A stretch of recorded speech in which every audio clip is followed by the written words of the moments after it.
Is it live? Is it live? Is it Is it live? live? I can't quite tell Or is yet. it, All right. or is it, or is Now it we're memorized? officially live.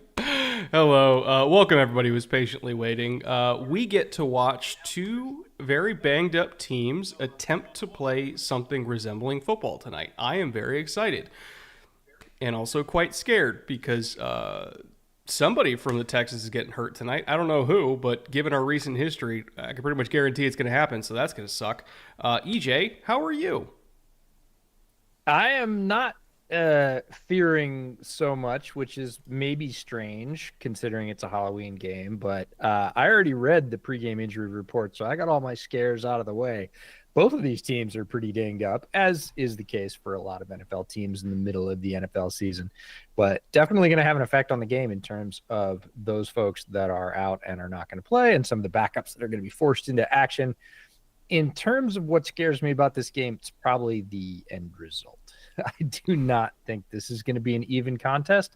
Who knows? Maybe the mini curse comes into effect here and we actually get a good game, but I'm not feeling like that at the outset. This is not a normal 6-2 team, the Texans, that is. And the Jets are not a normal 2-6 team.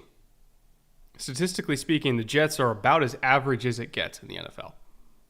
It's actually like startling how average they are, offensively and defensively. Like they are the dead middle point in the league, and yet they're 2-6 because they just can't find any way to win a game, even when the run game gets going and the defense is playing okay. They have 4 lost points on special teams. They give up a 63-yard punt return that sets up a score for the Patriots, and they lose to one of the worst teams in the league in New England, right? Like 8 times out of 10, you would think the Jets are going to win that game, but at the same time, they keep losing all the games that you think they should win 8 times out of 10. So at some point, you're just 2-6. And then meanwhile, the Texans are the exact opposite. It's looked sloppy. It's looked gross at times. They've gotten handled their fair share. The Vikings game that was not good at all. The offensive line can't pass protect. Nico's hurt. Stefan's hurt. Mixon got banged up earlier in the year. Like they're basically just a diet version of the Chiefs that play really good defense and they wait for CJ Stroud to do something really cool like 5 times a week and then they end up winning. And it's a miserable experience for everybody because no part of the game like feels good to watch and then you're like, "Oh shit, we won. Cool." And they've done that 6 times now. So, I say this as a Texans fan. I am prepared to hate everything about tonight. I am going to be a ball of anxiety. Even if we end up at 7-2, I don't think this is going to be a game that Houston controls because Houston just can't control games at all right now. So a fun one. Stick around. It'll be great. I know we're really selling Oh man. it. Yeah, sell the sizzle. We're gonna have a good time. We have a good time on pretty much every Thursday night game, no matter how wild or disproportionately bad they are. And I don't think this game's gonna be that. They're, good players on both sides. We're not getting to see everything from both sides, but we've talked a bunch about these teams. You and I talked about these teams earlier today in a podcast that's going to come out on Friday. But it feels like the Texans can at some point in this season, especially if they get healthy, control games. And I just don't feel like the Jets can.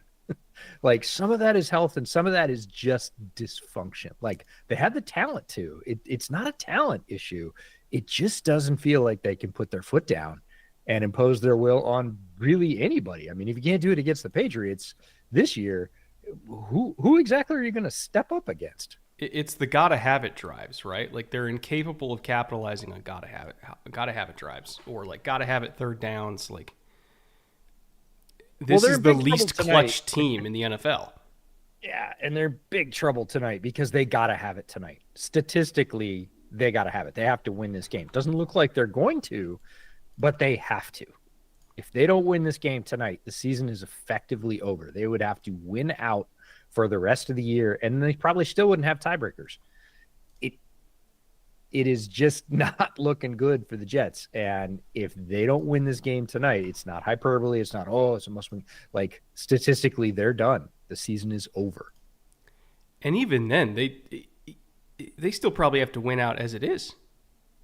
Like 10-6 in the AFC. Like I don't know if 10-6, like 10-6 might be the 7 seed if we're Yeah, being real about it. 10-6 with bad tiebreakers, which is what the Jets have because they've already lost to other teams that are in the wild card hunt. If they come up against them and the head-to-head record says, "Oh, sorry, they beat you in week 3, week 4, whatever it was," the Jets aren't going to have anything. So they're teetering. Make no mistake. This is not they can turn it around. All they need is a couple of breaks. No, this is put up or shut up time, like end of the line time, not like, oh, this is going to start their slide. They've already had their slide. They got no more room. And if they lose tonight, I don't think anybody anywhere in the NFL is really thinking the Jets have any kind of functional chance for anything else this year. And that essentially means the Aaron Rodgers experiment is over. This whole build needs to be heavily modified at the very least, if not torn completely down. Well, I did put together a little underdog entry to reflect the state of this game. Let's say that. Because not only is it a TNF game, it's a TNF game between two banged up teams. And these are usually a delight to watch, EJ. So we're trying to make it a little bit more entertaining for ourselves while we watch this one. Again, I have not shown EJ this entry beforehand, so he's hearing it for the first time. We got Garrett Wilson higher than 60.5. That's probably the most normal one here, just because I feel like they're going to have to feed him. They're not going to be able to run the ball at all, so they're going to have to feed Garrett Wilson. All right. I take offense, but I will wait until you get to that pick to vent my frustrations. Wait, did I already show you this? I didn't show you this, right? No, it's on screen. I can see it. Oh. Right, I probably should have thought of that. Well, regardless, second one, Cade Stover. It's a secret, Brett. There's only 300 people that can see it. Cade Stover, higher than 1.5 receptions. Again, with the injuries to the receiver, I feel like this is going to be a game where C.J. Stroud prioritizes guys that he knows and just feels comfortable with to be in the right spot at the right time. And I feel like that's Cade Stover at least a couple times in this game. Same reason why I'm taking Xavier Hutchinson at 18.5. CJ has thrown up some, let's call it audacious balls to Xavier Hutchinson this season where he's saying, Xavier, please go get it. And in the absence of two of the top 3 receivers on this team, I know everybody's zoning in on Tank Dell tonight, as they should, but he's still going to have to spread it around. He's still going to have to throw up a couple Xavier, please go save me balls. And I feel like Xavier's going to be able to get a couple of those and at least get 20 yards tonight. So I'm taking him higher than 18.5. I'm taking Quinnen Williams higher than half a sack because if the Jets know what's good for him, they're going to put him on Kenyon Green, who has been the worst left guard in the entire NFL this year, to the point where I was thinking in my head, would Xavier Su'a-Filo start over Kenyon Green? And I think the answer is yes. So that's where we're at this point. And then my GOAT, Kaimi Fairbairn, higher than 7.5 kicking points. We just need 2 field goals and a couple touchdowns or 3 field goals or, a couple 50-yarders, and we're good to go. And he's hit those at a higher rate than basically everybody else in the NFL. So, EJ, it's going to be a slop fest. Yep. But that's what TNF's for. Sure. And I am actually not taking issue with you betting on a kicker, which I don't know, might be a first. Who knows? We'll see.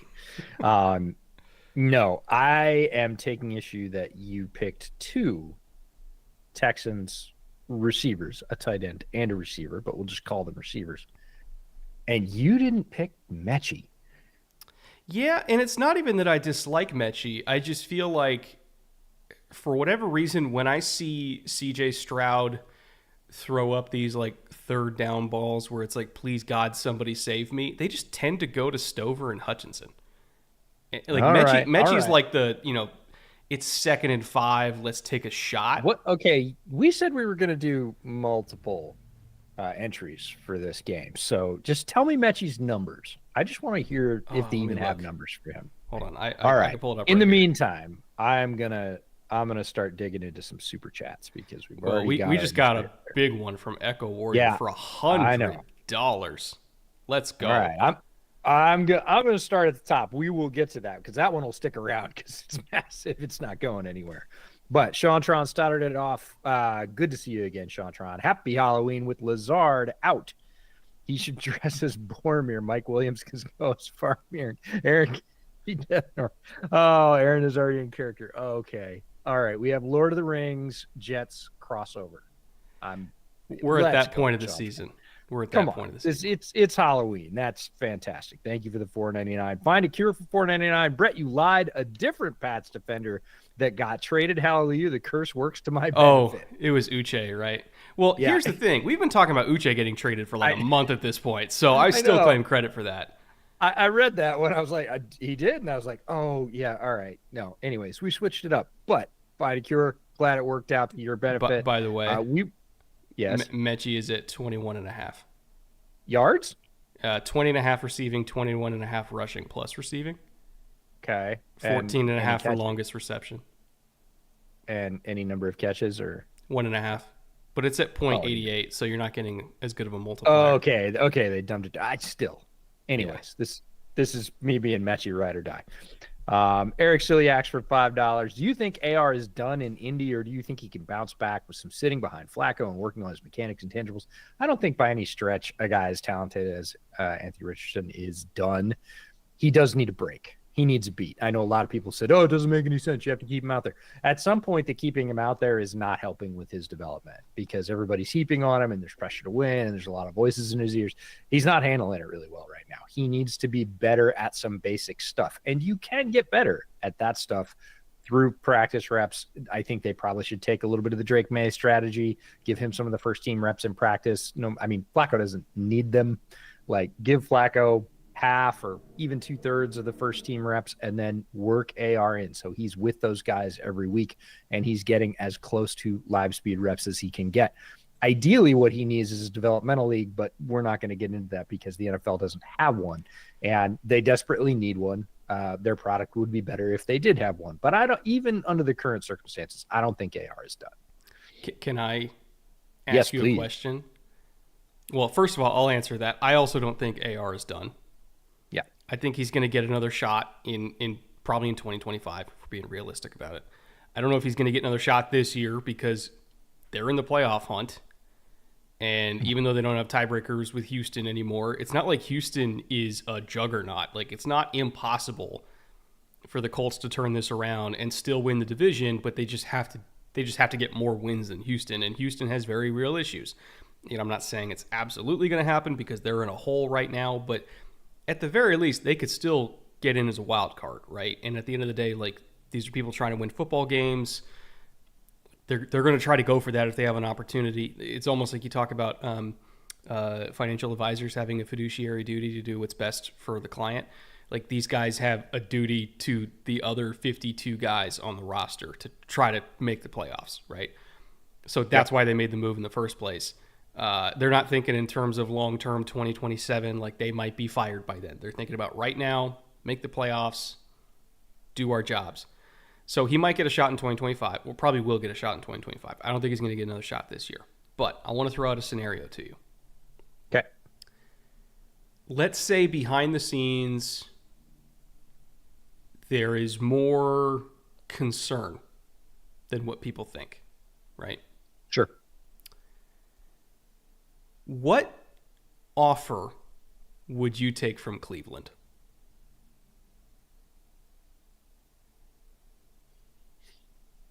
And again, chat, you can feel free to get on this too. What offer would it take from Cleveland for you to punt on this, get picks, and try again, knowing Cleveland's going to be bad?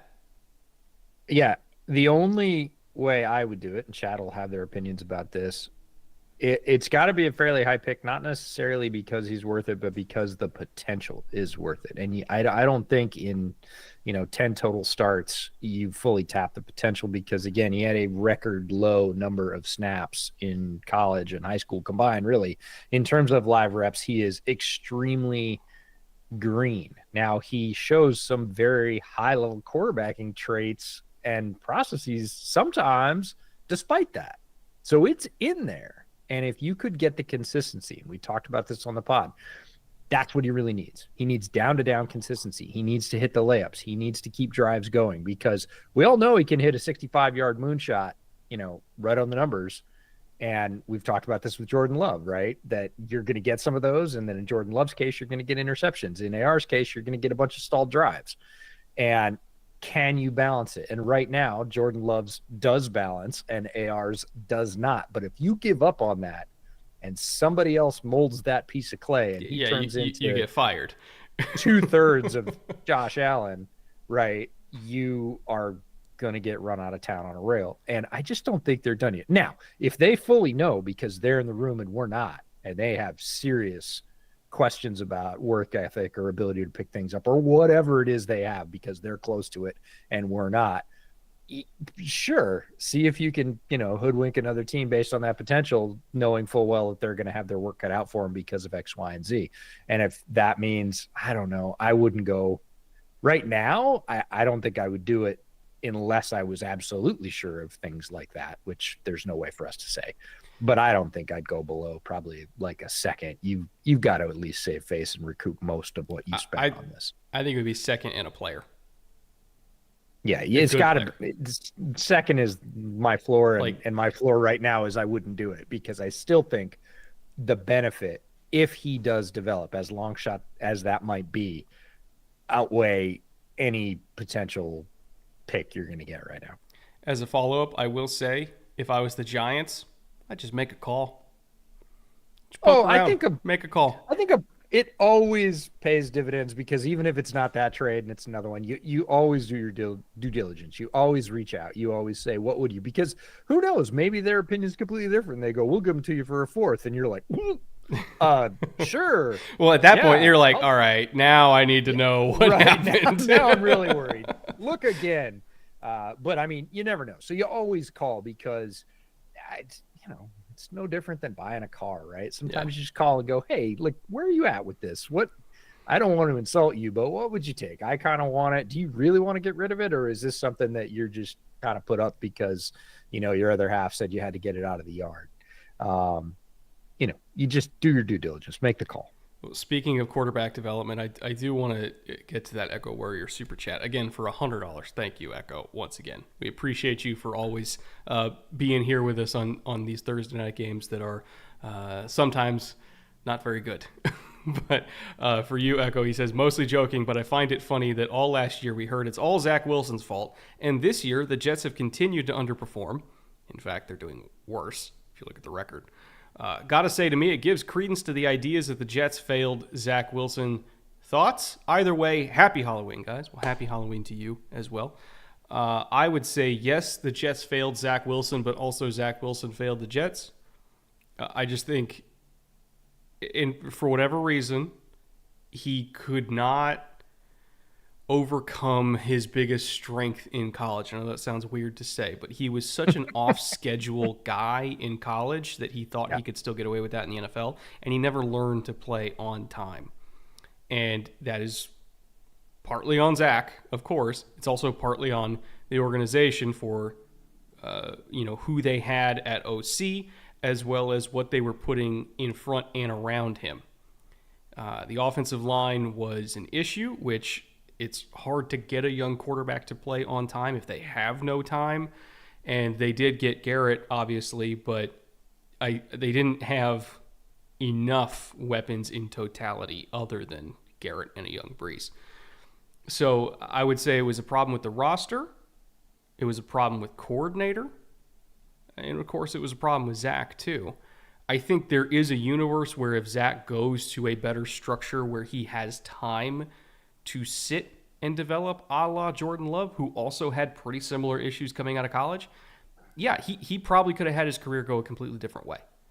But that's just the luck of the draw. Sometimes you go to the Packers and you're behind Aaron Rodgers for 3 years, and you have Matt LaFleur, and they draft a bunch of really nice, explosive young weapons, and they're great at developing offensive linemen, and you're like in the perfect situation.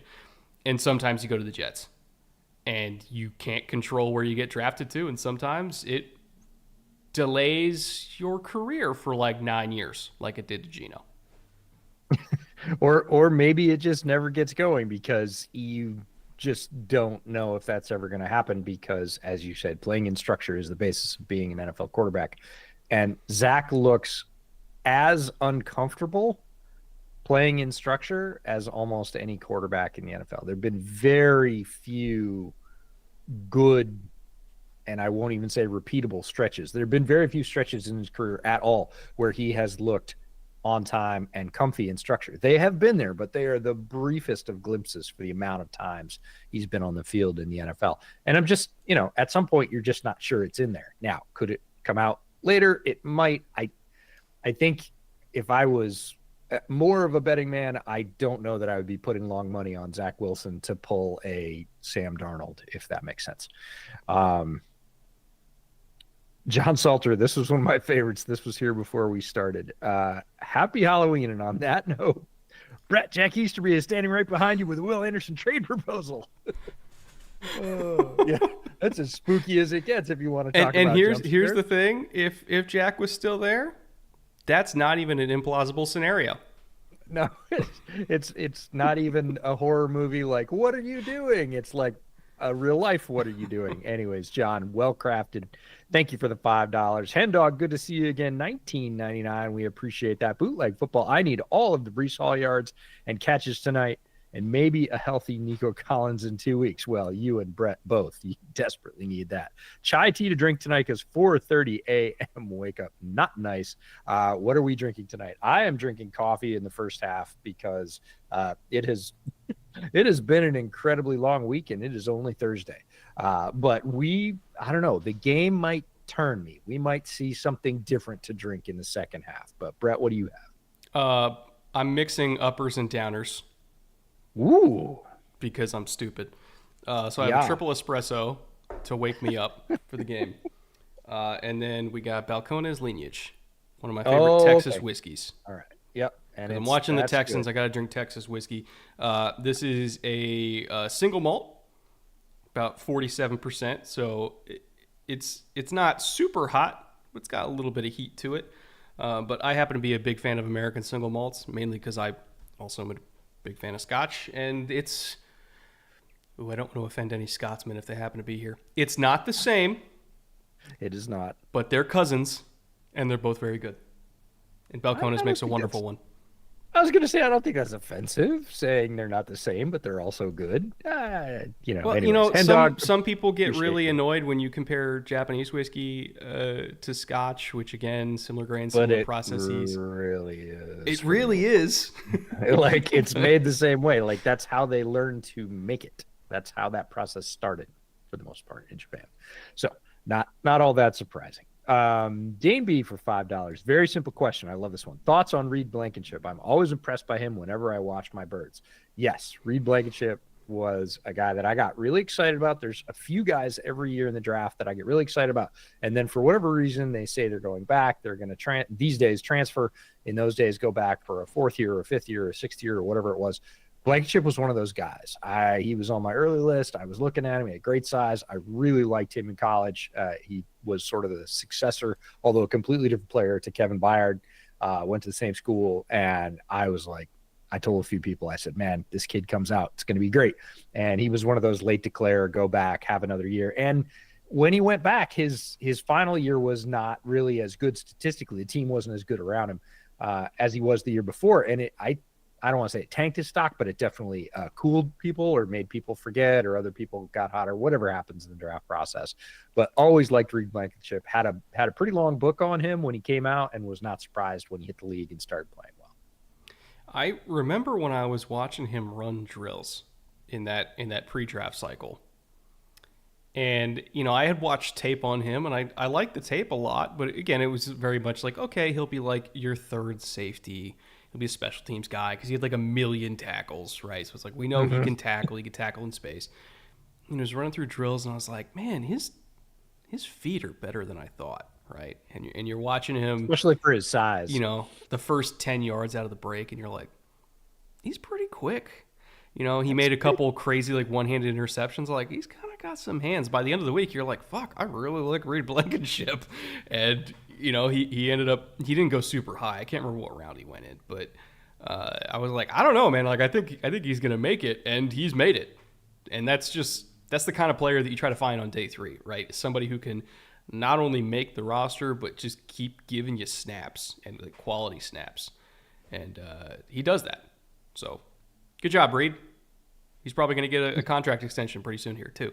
Because I think he's been in the league for, 3 years now? He's got one more year? Yeah. Yeah. He's definitely entering the window, that's for sure.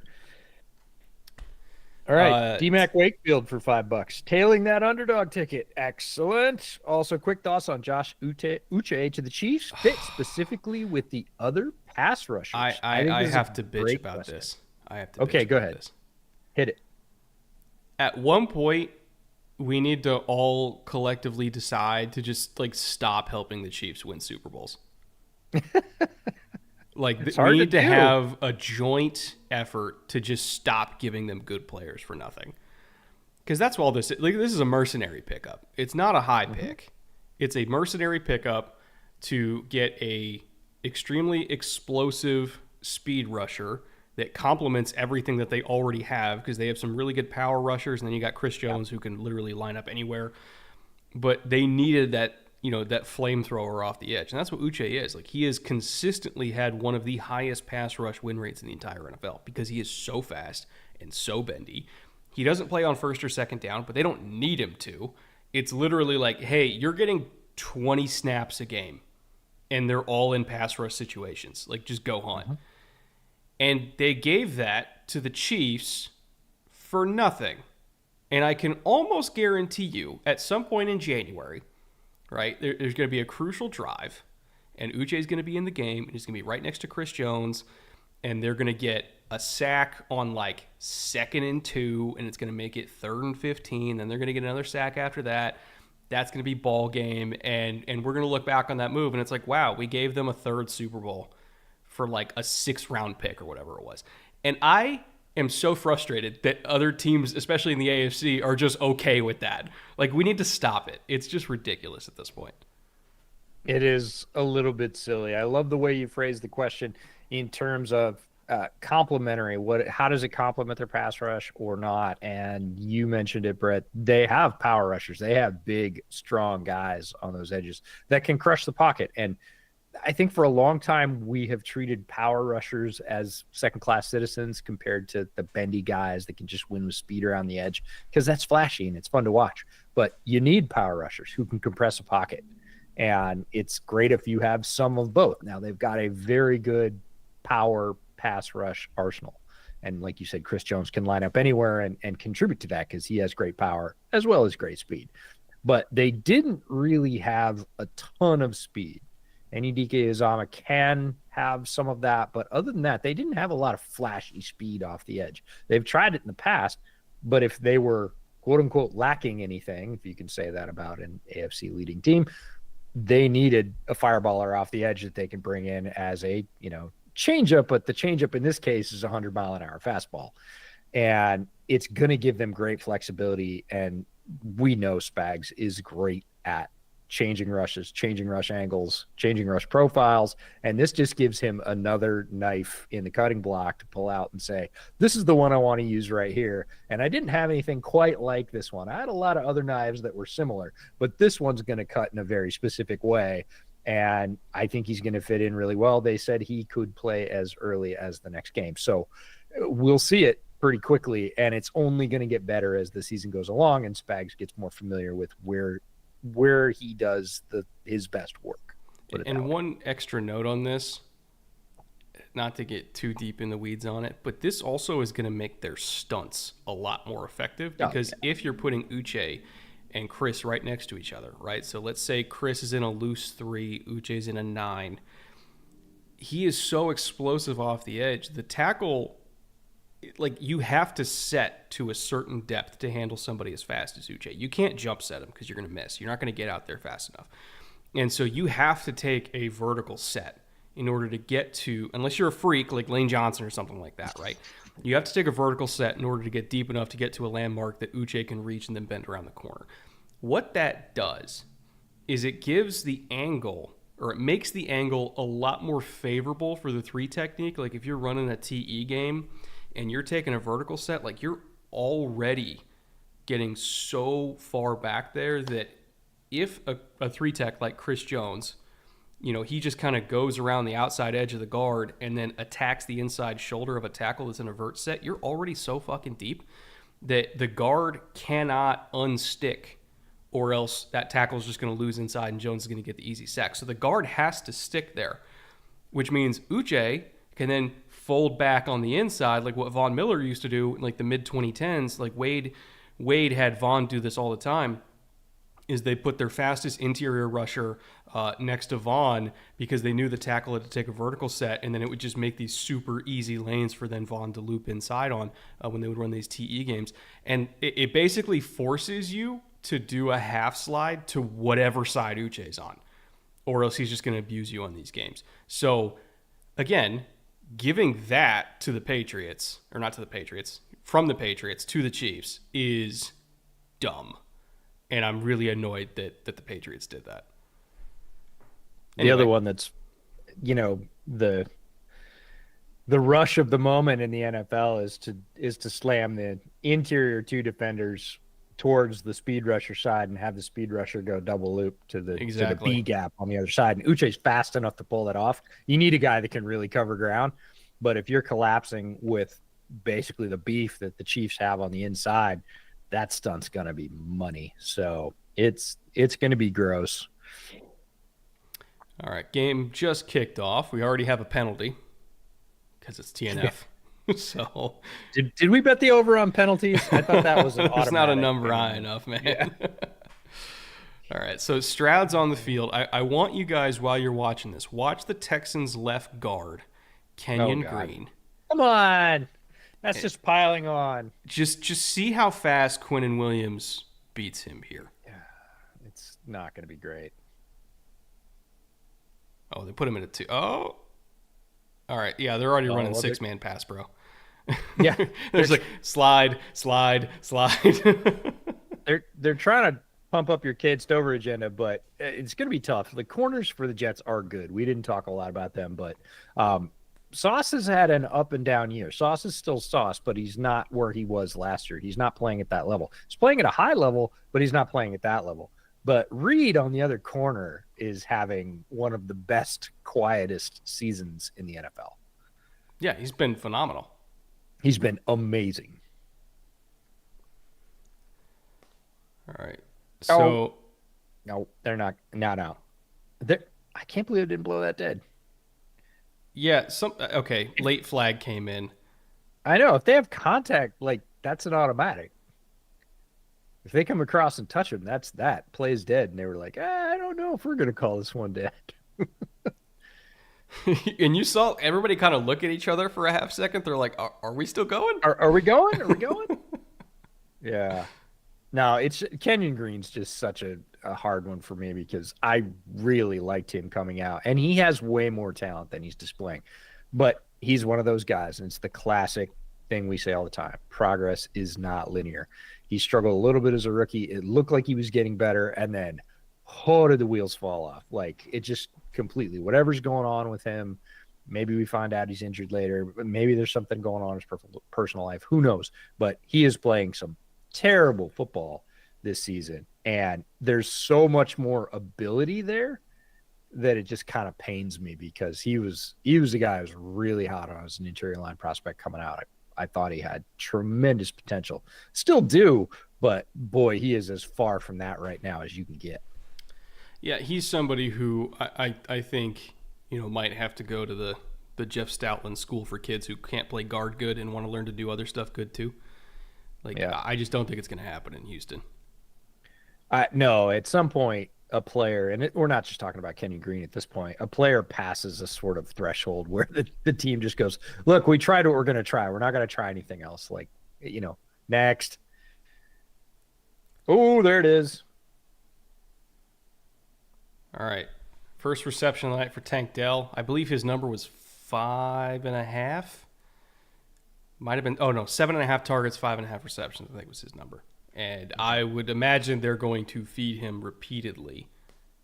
Yeah, that is a classic Stroud throw right there. Calm, cool, collected, perfectly interspaced between the three defenders. You could draw a line from any of the three defenders, and that line would be the same length. He put it directly in the middle of the space where they weren't. And that's what he did a lot of last year. And we all got very, very used to that. That is, when I say classic Stroud, I guess it's neoclassic because he just started being a classic last year. But no, that is a And very, very Stroud play. there's Very something Drew. we're very used to, which is immediate pressure and a Yeah, throwaway. unfortunately. I was watching the coverage. I didn't see who got beat, but I assume it's one of the interior three because that's typically the answer to that question. Yeah, D'Amico looks completely unfazed. He's like, oh, it happened again. Not that D'Amico ever shows a ton of emotion on the sideline, but he's just like, yeah, business as usual. Got it. Yeah, just fast forward to 3rd and 10, our sweet spot. Oh, sweet. Quick thoughts on the Texans uni updates. What are your takes? I like, the H-Town alternates. Mm-hmm. There we go. Oh, no, is it Schultz or Stover? I didn't see the number. That was Schultz. I like the H-Town alternates. Like, I really love, the blue and the red and the navy. These like the base unis, I don't like as much as the old ones. Yeah, And maybe that's just because like I'm a sucker for that era of Texans fandom, but like I look at these and like I get it, it is a new era, like we're making new memories with CJ, but like I think back to the old unis and I think of JJ Watt and Dre and Hopkins, Dwayne Brown, Cushing, D'Amico, fucking Chris Myers, and like I don't know. I associate so much positivity with the old uniforms that these just kind of seem bland to me. Yeah, it's a common sentiment. A lot of people have said the same thing. Like, yes, they're new and they're pretty clean, but I don't really think they're better. Oh, we should talk about Hassan Reddick making his home debut. Yeah, Well, his debut period. $5 million Pressure poorer, there. unfortunately, but Yeah. Well, they missed that pressure, the Jets, that is, and they could use it. We'll see if it, is much ado about nothing and too late, but he can still get it. Runs with Feathers says looks like a knockoff Falcons uni. When Townsend pushed the ref. When they play the Falcons, it's going to be really hard to differentiate who's who because they both look very similar. All right. Rodgers and his side coming onto the field. So All right, I can't imagine we get more than 4 scoring drives per team in this game. Okay. So we're going to see a lot of punts. Yeah. But you didn't bet the punter. I mean, you could have, but they only had average. It was like 47.1 average. And I was like, can I bet total number of punts? Because that one I probably would have been a lot more attracted to. See, I don't think I've ever looked at punter lines, just to be clear. I have for Stonehouse. Well, of course you have. You love punters. All right. I want to get to short rounds. Super chat $9.99. In the spirit of the holiday, which of these teams are in costume? Pretenders. I love the question. Buffalo, Pitt, Baltimore, Houston, Indy, KC, Denver. Well, he pretty much names all of them. Chargers, Washington, Philly, Atlanta, the NFC North, and the NFC West. That's the whole raft. That's the whole league. That's over half the league, but. All right. So Buffalo's not. Pittsburgh, I think, is a pretender or in costume. Baltimore is not. Houston, I don't think is. Indy, yes, definitely in costume. KC, definitely not in costume. Denver, it depends on the day you get out of Bo. Right, for sure. Chargers, if we're talking about like playoffs, probably in costume this season, but not for long. Washington, I think they make the playoffs. It's possible for sure. Washington, I think, does make the playoffs, but kind of still in costume. Philly, not in costume. Atlanta, I don't think is in costume at this point if Kirk continues to improve. Atlanta, because we know what Atlanta is, which is a team without a pass rush, like they're not pretending to not have a pass rush. Like they've made that very clear. Like once John Abraham was gone, like they vowed to never have another edge rusher again. But the rest of the team, I would say, is real. Yep. I think that's a fair assessment the whole way around. NFC North and NFC West will just leave the divisions. But in terms of, that's generally where we think most of those teams fit. The sort of toss up is Denver, and it does depend on whether Nick's continues to be super hot and cold or whether he continues to sort of slowly improve and push that needle up. Because again, if we're segmenting parts of teams, the Denver defense, absolutely for real. It's going to be a question of how far they can go based on whether Nick's can carry him. Because when you do get to the playoffs, even if you sneak in as a wild card, you eventually need a good quarterback performance. Like you're not going to make it all the way to the Super Bowl without your quarterback putting up a couple of games. Yeah. Rodgers had Devontae with a step there and just threw it out of bounds. That's unfortunate. And just missed him. Well, short round anyways. Thank you very much for the super chat. Appreciate that. Nathan Woolley for $10. Happy Halloween, you two. Happy Halloween to you, Nathan.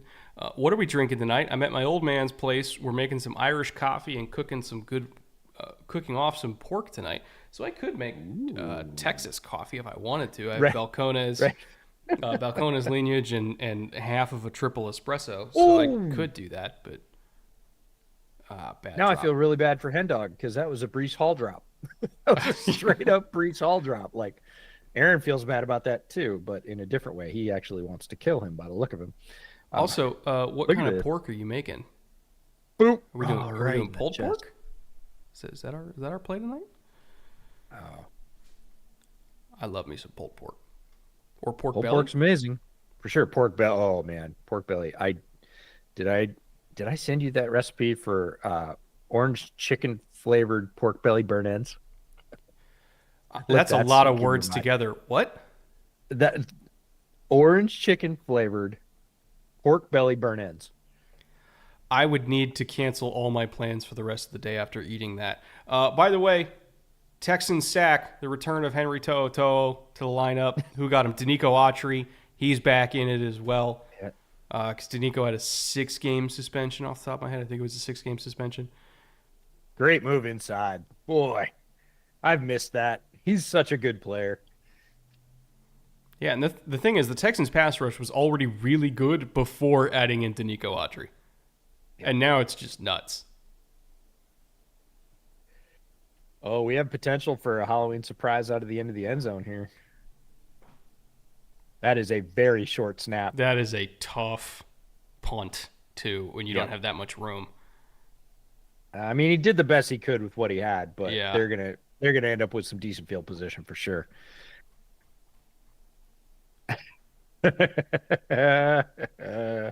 Oh man. Cole says there's a place near me that has a pork belly bacon cheeseburger and the cheese is beer cheese. Oh, let's shit. go. I will die as soon as I eat it. I will die happy. Oh, That's man. amazing. Zachary Chinoy for $1.99. Madden gave Anthony Richardson a -4 stamina this week. Wow. We talk about that on the pod. We talked about that on the pod, came out earlier this week. It's gonna be an issue. It's definitely part of what's going on here. And if you don't follow football closely, I'm not going to be one of those people. So if you haven't played football, I don't care if you played football or not. If you don't follow football closely, you might think, it's not that big of a deal. It is that big of a deal. It's going to be a sticking point in that locker room. So Zachary, well played, and thank you for the $1.99. Hugh Johnson, $4.99. Hey guys, not watching the stream while driving like last week. Oh man, you got to time your drives better, Zachary or Q. Thoughts on the Uche trade? We gave those a little bit earlier. Rich getting richer. A love from North Missouri. Indeed, yeah, Uche is going to be a good piece for the Chiefs because he gives them a weapon they didn't have. Not that they needed, quite frankly. They were winning without him. But again, to Brett's point, the NFL at some point just seems to say, whatever. It's not like the Bengals couldn't have reached out. That was the first thing we talked about with Uche probably a month ago. Or the Lions.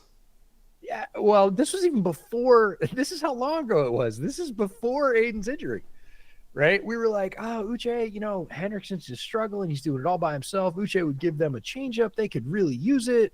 Like, that's where we could see Josh Uche going. And then, like, 2 weeks after that, Hutchins got hurt, and we're like, well, there's a destination for him as well.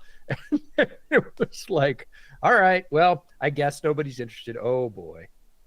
Guess who? DJ Reed. DJ Reed, he's not just great in pass coverage, folks. He's also a missile when they blitz him. And, Holbrook's defense is pretty fun because they will bring pressure from all over the place. Look at that. He's straight up pressing the slot. And he is off like a shot. That is completely his intention is. I will be just far enough out of CJ's peripheral vision. He's not going to see me coming from this far over. And there you go. He can pay it off. That is the exact reason why a lot of teams don't like to have slot receivers in must-pass situations in tighter splits because it makes it way easier to blitz. Oh, man. Dangerous so throw. Close. So close. Stroud is already pressing. Yeah. He had a safety hanging on the dig. Or the deep over. I think it was a deep over. And I'm not going to assume that CJ didn't see it. Oh, no, it was a dig. He didn't see it. That guy's just standing there. His receiver ran square into him. He didn't see him. And Tank got the worst of it. Yeah, no, it was a pretty good impact as well. So maybe that's the advantage of the stealth black Jets uniforms. Yeah, that was a rough one. But again, this is kind of the game we expected of just nobody moving the ball at all. Like I'm hoping for Xavier to get 18.5 yards and Kaimi to get a couple field goals. Like that's what this game's going to be. Did he get the ball? Because if not, that's a flag. Yep. He didn't get the ball. Did he hit the plant leg? I didn't see it. No, he hit him in the air. It was still not pretty, but he did not get the ball. And he hit him. Like, Townsend's not faking this. He hit him for sure. That was awkward. It wasn't, I don't think it's like terrible, but it certainly didn't feel great. Now he's walking it off. But look, he is in the air. If he doesn't get this, he sells out to get it. I don't think he got it. And then no, he didn't get. Well, oh god, so it hit him right in the knee too.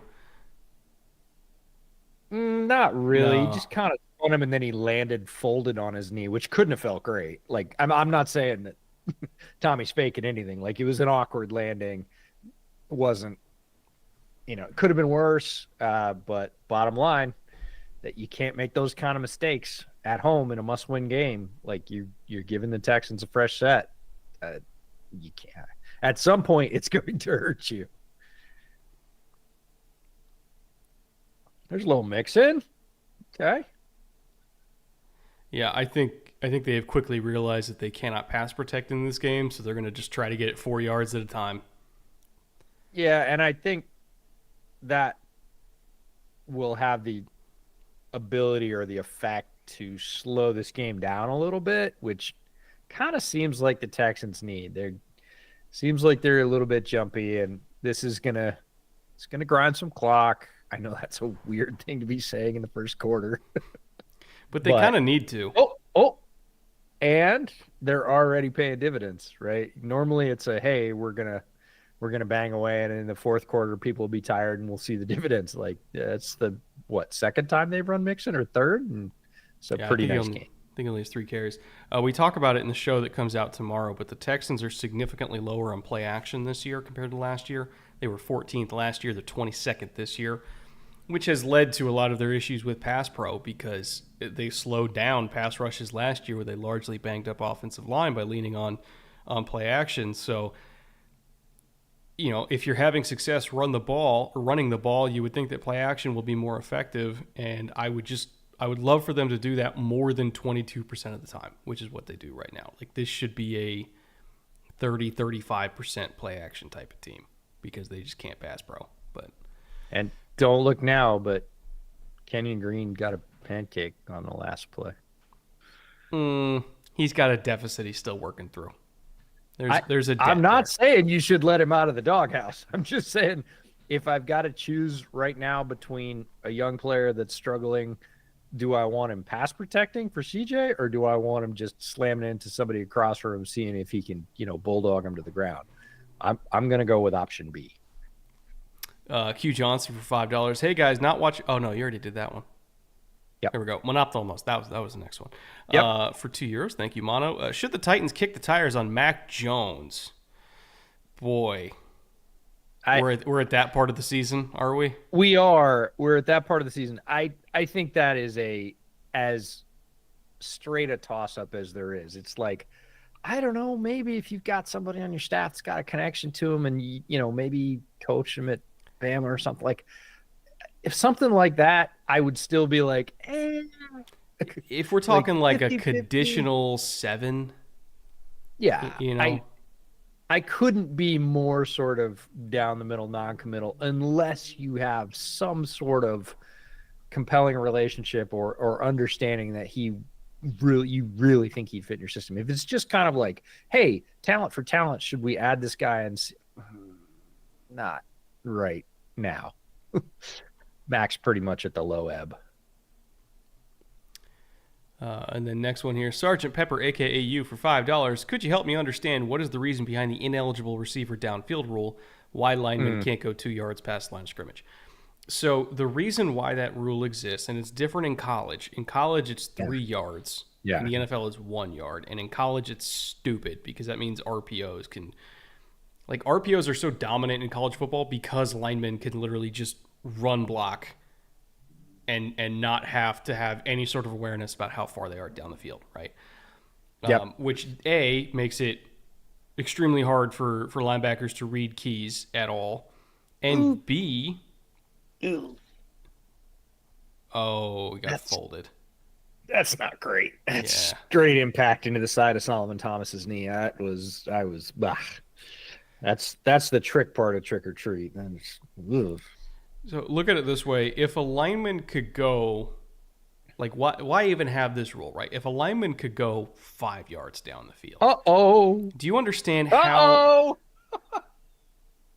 Oh, he's breaking it. I thought that was going to be like a 13-yard run, and then they missed the tackle. I think you're about 5 or 6 seconds ahead of me.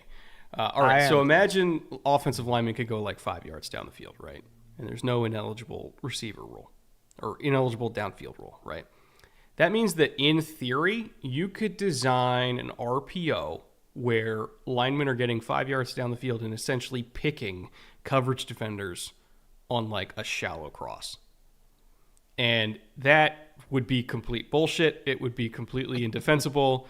You would never, ever, ever play man defense ever for fear of that. So they create these rules just to balance the war between offense and defense. Like at some point it's like, hey man, just run a play. Like call a real play. Don't just RPO us to death over and over and over again. Call a real fucking play.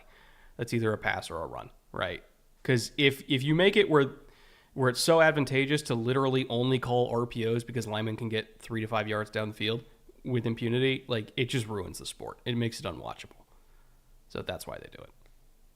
I kind of feel like in the NFL this is going to sound weird, but I kind of feel like in the NFL they should make it 2 yards.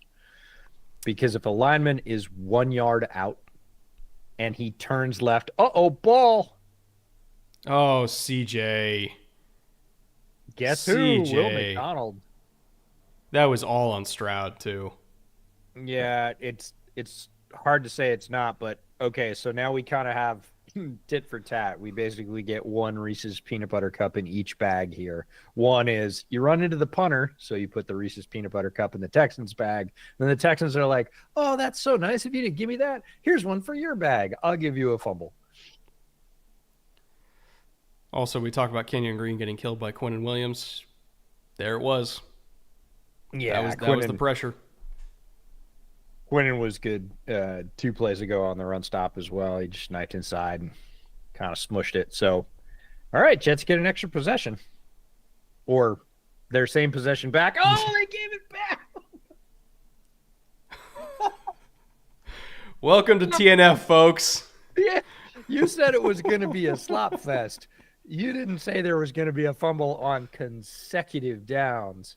Bro, it's the Jets in primetime on the most cursed type of primetime game, which is TNF, and it's on Halloween. Like, you knew this was going to be a horseshit game. The only thing I could imagine that would be worse. Who is Will it? Anderson. Fuck. beating the turf. I don't like the sound of that. This is literally the main guy we cannot afford to Oh, lose. Oh, ankle. yeah. Oh man, he's staying down for a long time. I don't like that. Um, yeah, sloppy game. The only way it could be worse, especially on this particular field, is if it was raining because we've seen a rain game on this field already this year, and nobody could hang on to the football. Like nobody, not receivers, not punters. Like it was just complete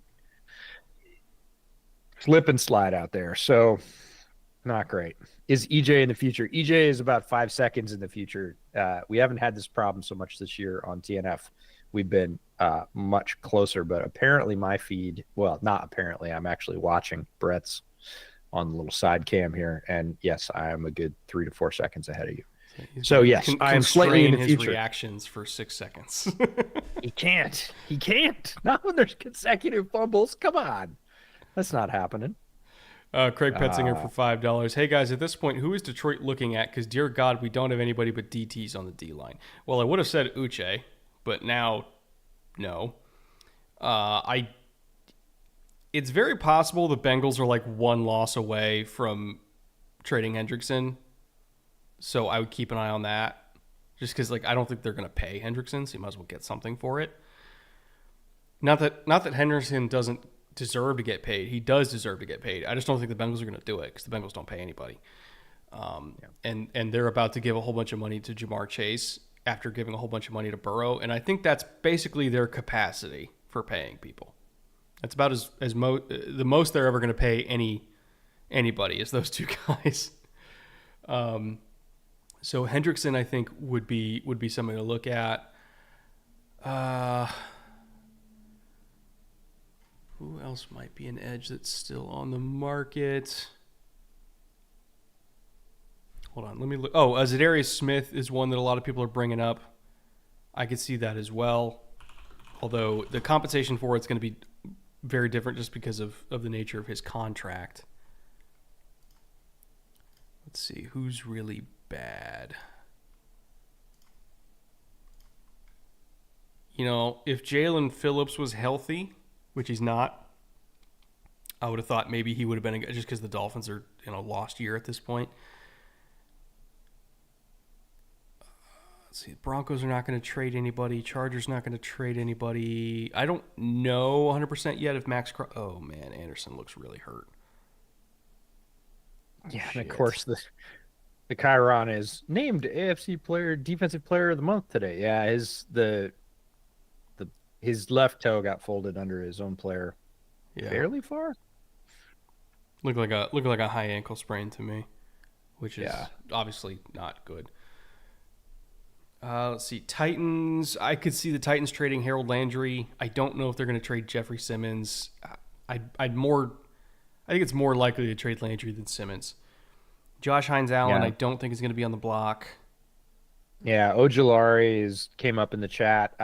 Ojulari, it seems like they're going to keep him. He's having a good year, and they haven't shown any interest in moving him at all. Like, that's been one of the quietest names out there. It's been mentioned a bunch, but there've been no weight. Like, all I've heard is dead silence. Doesn't mean it's not going to happen, but everybody's like, nope. They seem intent on keeping him. So, can I throw out an option? Yeah, go for it. What do you think about trying to pilfer one of the pass rushers from Seattle? You could. I'm not sure that Mac wants to do that, given, I don't know. Did you hear his Bill Belichick Halloween costume thing?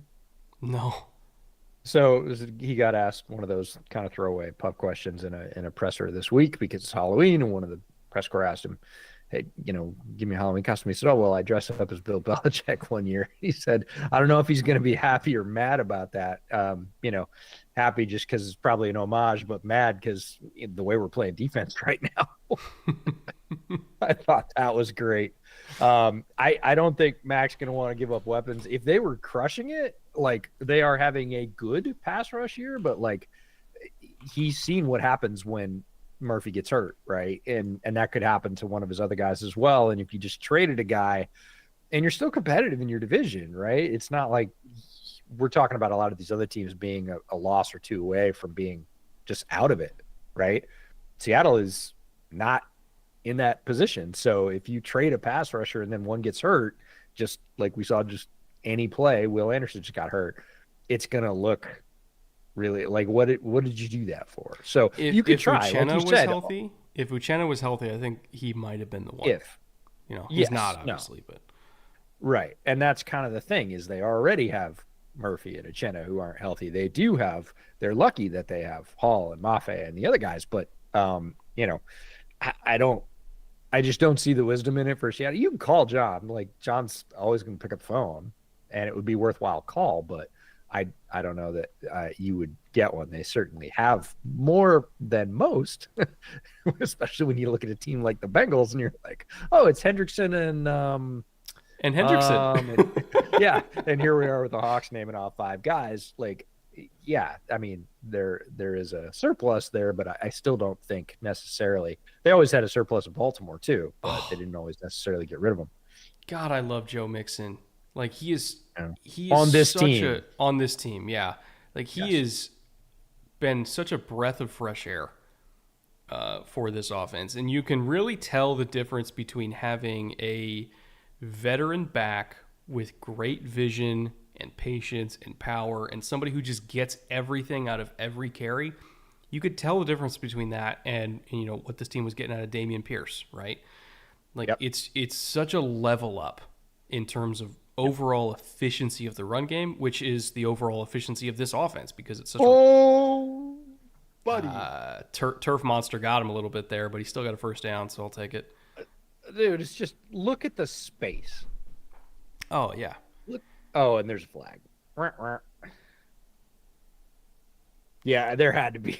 Because I was like, there had to be something on that play. Because look at the absolute alley he has on the outside. Oh, it's your boy Cade. Look at that. There's like that's kind of, I don't know. That's kind of a weak hold. That's he's got his right arm. He's got his right arm up under his arm. But he sold that's it. Hutchinson. For sure. I was looking at the other side. My bad. But no, the last 2 plays with Mixon tearing off a bunch of rush yards, the holes have been massive. Like he's not slithering at all. He's just picking which freeway lane he wants to be in. Yeah, it is such a different feeling than the run game from Houston last year, where everybody was like, oh, yeah, Singletary, and he's good, and he runs hard. And he does, but you watch Mixon run and compare him to last year Singletary runs, and you're like, oh, yeah, no, it's just different. It's just different. That's an upgrade. Again, oh, geez. Oh, my. Kenyon Green. Yep. Kenyon Green. Got his lunch eaten. We talked a little bit about this on the pod today, which again is not going to come out until tomorrow. But we mentioned it on the pod today that Vegas had the 2-6 team as 1.5 point favorites, and the whole reason that line even exists is that matchup right there. Is Big Q eating Kenyon Green's lunch instantly? Like he was on skates. Like he was absolutely on skates. And through the first half quarter, they protected him. They had chips, they had doubles, they ran away from him. You just saw they went to a quick screen where, again, he doesn't have to hold up for any number of seconds. Like through the first quarter and a half, they're like, okay, we'll protect him. And the second time they let him off the leash and said, okay, you're going to go one-on-one. He ended up in CJ Stroud's lap and it was a sack. Yeah, Quinnen's got 2 sacks in the first quarter. Yeah. Like the fact that his number was at half a sack is insulting for money for the guard that he was going up against tonight. Yeah. Free money. That's why it was on there, folks. It's because there was zero shot he was not going to beat Kenyon Green for a sack. If not 2. Right. And a lot of times we tell you when Underdog gives you a free square, Underdog gave you a free square. They just didn't call it that. Yeah. Oh my God. Like this is some of the worst guard play that I have ever seen in a Texans uniform. And believe me, that is. I was going to stop He's you worse real than quick. Nate Davis. He's worse. No. Uh, He's worse than Nate Davis. yeah, but Nate isn't even playing. I know, Like, dude. Nate was so bad they ran him off the I field. wish Kenyon wasn't playing. They benched him, and then Patterson immediately got hurt, and he's back. I know. It's like they killed Patterson fucking is Jason, and then Jason just came back in the third act. Like, perfect Halloween metaphor. Love ugh. it. Love it. No, it's not great, but and again, this has been the last 2 years. The entire interior offensive line for the Bears has been a rotating nightmare on Elm Street or someplace else. And you got one guy that is playing really terrible football right now. The Bears have had alternating, and this makes it really hard because they've taken turns, all playing terrible football. And you're like, which one of you 2 or 3 is it going to be this week? Oh, it's all of you? Oh, that's terrible. Oh, it's one of you? Well, that's unpredictable. And then again, somebody would start playing well and they would get dinged up. And then it was time for the backup and time to shuffle and move guys in positions. And it's just not a way to run a railroad. Like, your offense will be gutted from the inside. You just can't get much done when there's instant interior pressure on 30 to 40% of your plays. There's somebody who said Kenyon Green may actually be Julian Davenport level. Yeah. Yeah. Truly. Well, I'm going to go back to, I'm going to pull Bears history here. Gate 68. It's funny. Yeah, exactly. Honestly, if you put Kenyon Green and Stone Forsythe on the same line, I'm not sure be able to complete a pass. No. You would need, I think it's a mandatory, handcuff. You get Mercedes Lewis in trade because you just need one of the best blocking tight ends of all time to come along and give you, half a percentage point of blocking on that side. That's brutal. Is that Herb Street with Ben? Yeah. Oh, he's got a son that plays. Okay. Yeah, who looks somewhat like Bo Nix. You're right. He does look like Bo Nix. Will Anderson's back. Let's go. Yeah, and jogging. Toradol, hell of drug, baby. Yeah, and Toradol and tape. Let's go. Okay. There's what the Jets need, which is exactly, strangely enough, what the Texans need, which is some good runs from Breece Hall and him to hold on to the football because they can run the football. Breece has been running the football pretty well this year. You brought it up on our pod earlier in the week. Look, Breece Hall was averaging, 4.7 or 7 yards a carry or something. 7.8. Yeah, 7.8. And yet the rookie was out snapping him. So you got to make good decisions, but it's not like they can't run the ball well with Breece. Here we go again. It's going to be a big one. Yep. Yeah, you can do it. You just have to commit to it. I feel like an old school football game might break out here. It might just be Breece for 20 carries and Mixon for 20 carries, and we'll line them up in the middle of the West Texas street and see who wins. Yeah, first team to 9 wins. That's probably true tonight. Oh. Hen dog for $10. Uche to the Chiefs. The AFC has handed Spags a scalpel to go with his sledgehammer's first-round guard for the Texans' next draft. Yes to both. And not just first-round guard, second-round guard too. And then also maybe a third. Yeah, exactly. Just keep drafting until you hit. So what happens when you only have one hole? You can get Gucci with it like that. Take all of them. Take all of them. Every single guard. Willis Honeycutt for $5. Happy Halloween, guys. Gonna spare you a Panthers question. Thank you, Willis. We appreciate that. And say I'm glad Canes hockey is back. And bury the lead, buddy. I got married. Oh, let's go. Content.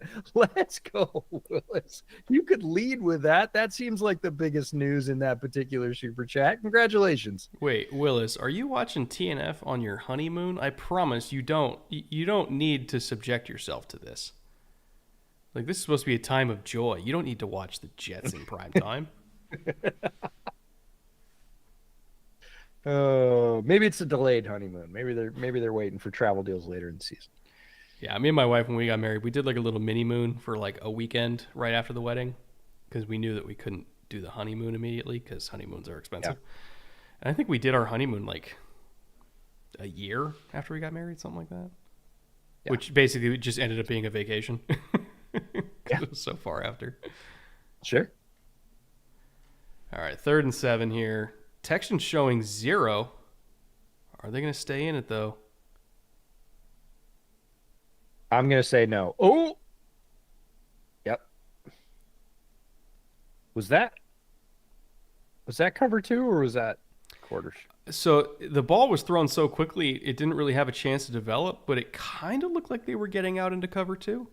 Yeah, I mean, But the ball was like both immediately linebackers. out, so then everybody just, Yeah, you know, both linebackers took diagonal drops, and like you said, they were still dropping.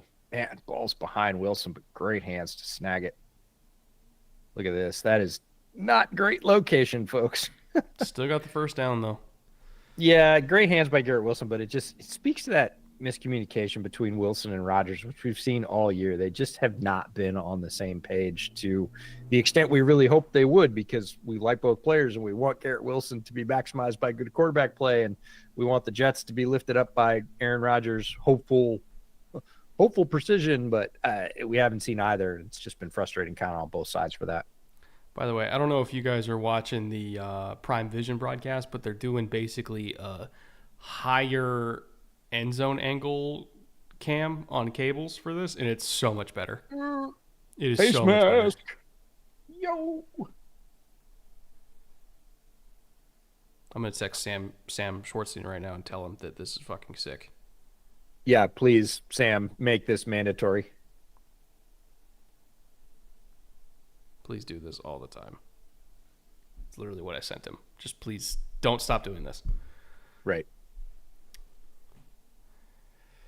That's usually when they come back and tell you, yeah, we did it as a one-shot deal to test it out. It costs 10 times as much as our normal broadcast, so we'll see. Yeah. Yeah. And you're like, oh, that's why it's so good. No, I hope it's not. I hope it's something they could make into a permanent enhancement pretty quickly. The NGS team in general, like the whole next gen stats team, Yep. is like the most what's the word? They work with me as far as just like, oh, is this possible? Let's try this, and then like they say yes to basically everything. Like they are the most open to collaboration, the most open to just trying new shit out of any institution within the NFL umbrella that I've ever worked with. To the point where, you know, for people that don't know this, because of the work that I do with the Chargers and with the league, they gave me access to the Next Gen Stats research tool. So I can go in, you know, on the back end and look for literally anything I want to. Like if I want mile per hour data for any single play, for any single player at any, like down to a tenth of a second, like I can look that up, right? That's the power of this tool. It has all the chip data, and I can go through and look that up. And I was trying to get a particular stat for Cameron Dicker because I'm working on a thing for the Chargers on Dicker, like over 50 yards. And I sent a message to them, and I was like, hey, like I'm having trouble finding this particular like field goal percentage over expected stat for 50 plus yards for Cameron Dicker. Like, can you help me out? And I got a text back, and half hour later, they're like, okay, we just added a filter to the site. You can sort by distance now. And I'm like, what? You just put it in? They're like, yeah. Let's go. Like, what the fuck? Holy shit, that's so cool. Yeah. They're great. We were talking to them at the combine. Yeah. There's a whole table full of them at the combine, and great team. Yeah, they're the best. They're the best. They're also like the smartest people I've ever met in my life. Like easily. Which you kind of have to be to work at Next Gen Stats, but they're very, very good at what they do.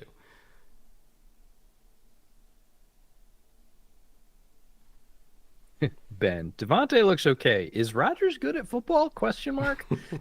It is a question mark at this point. He has been very, very good. He has been one of the best football players on the planet at previous stops in his career.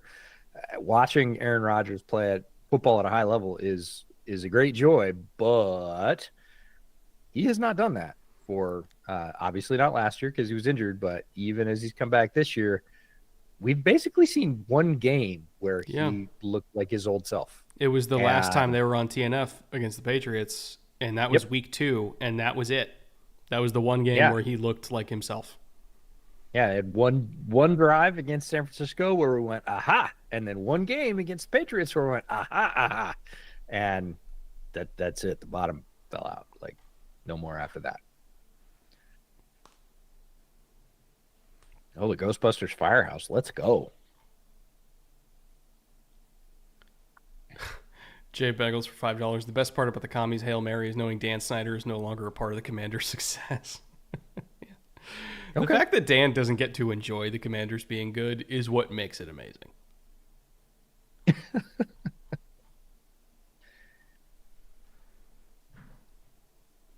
No relation, by the way.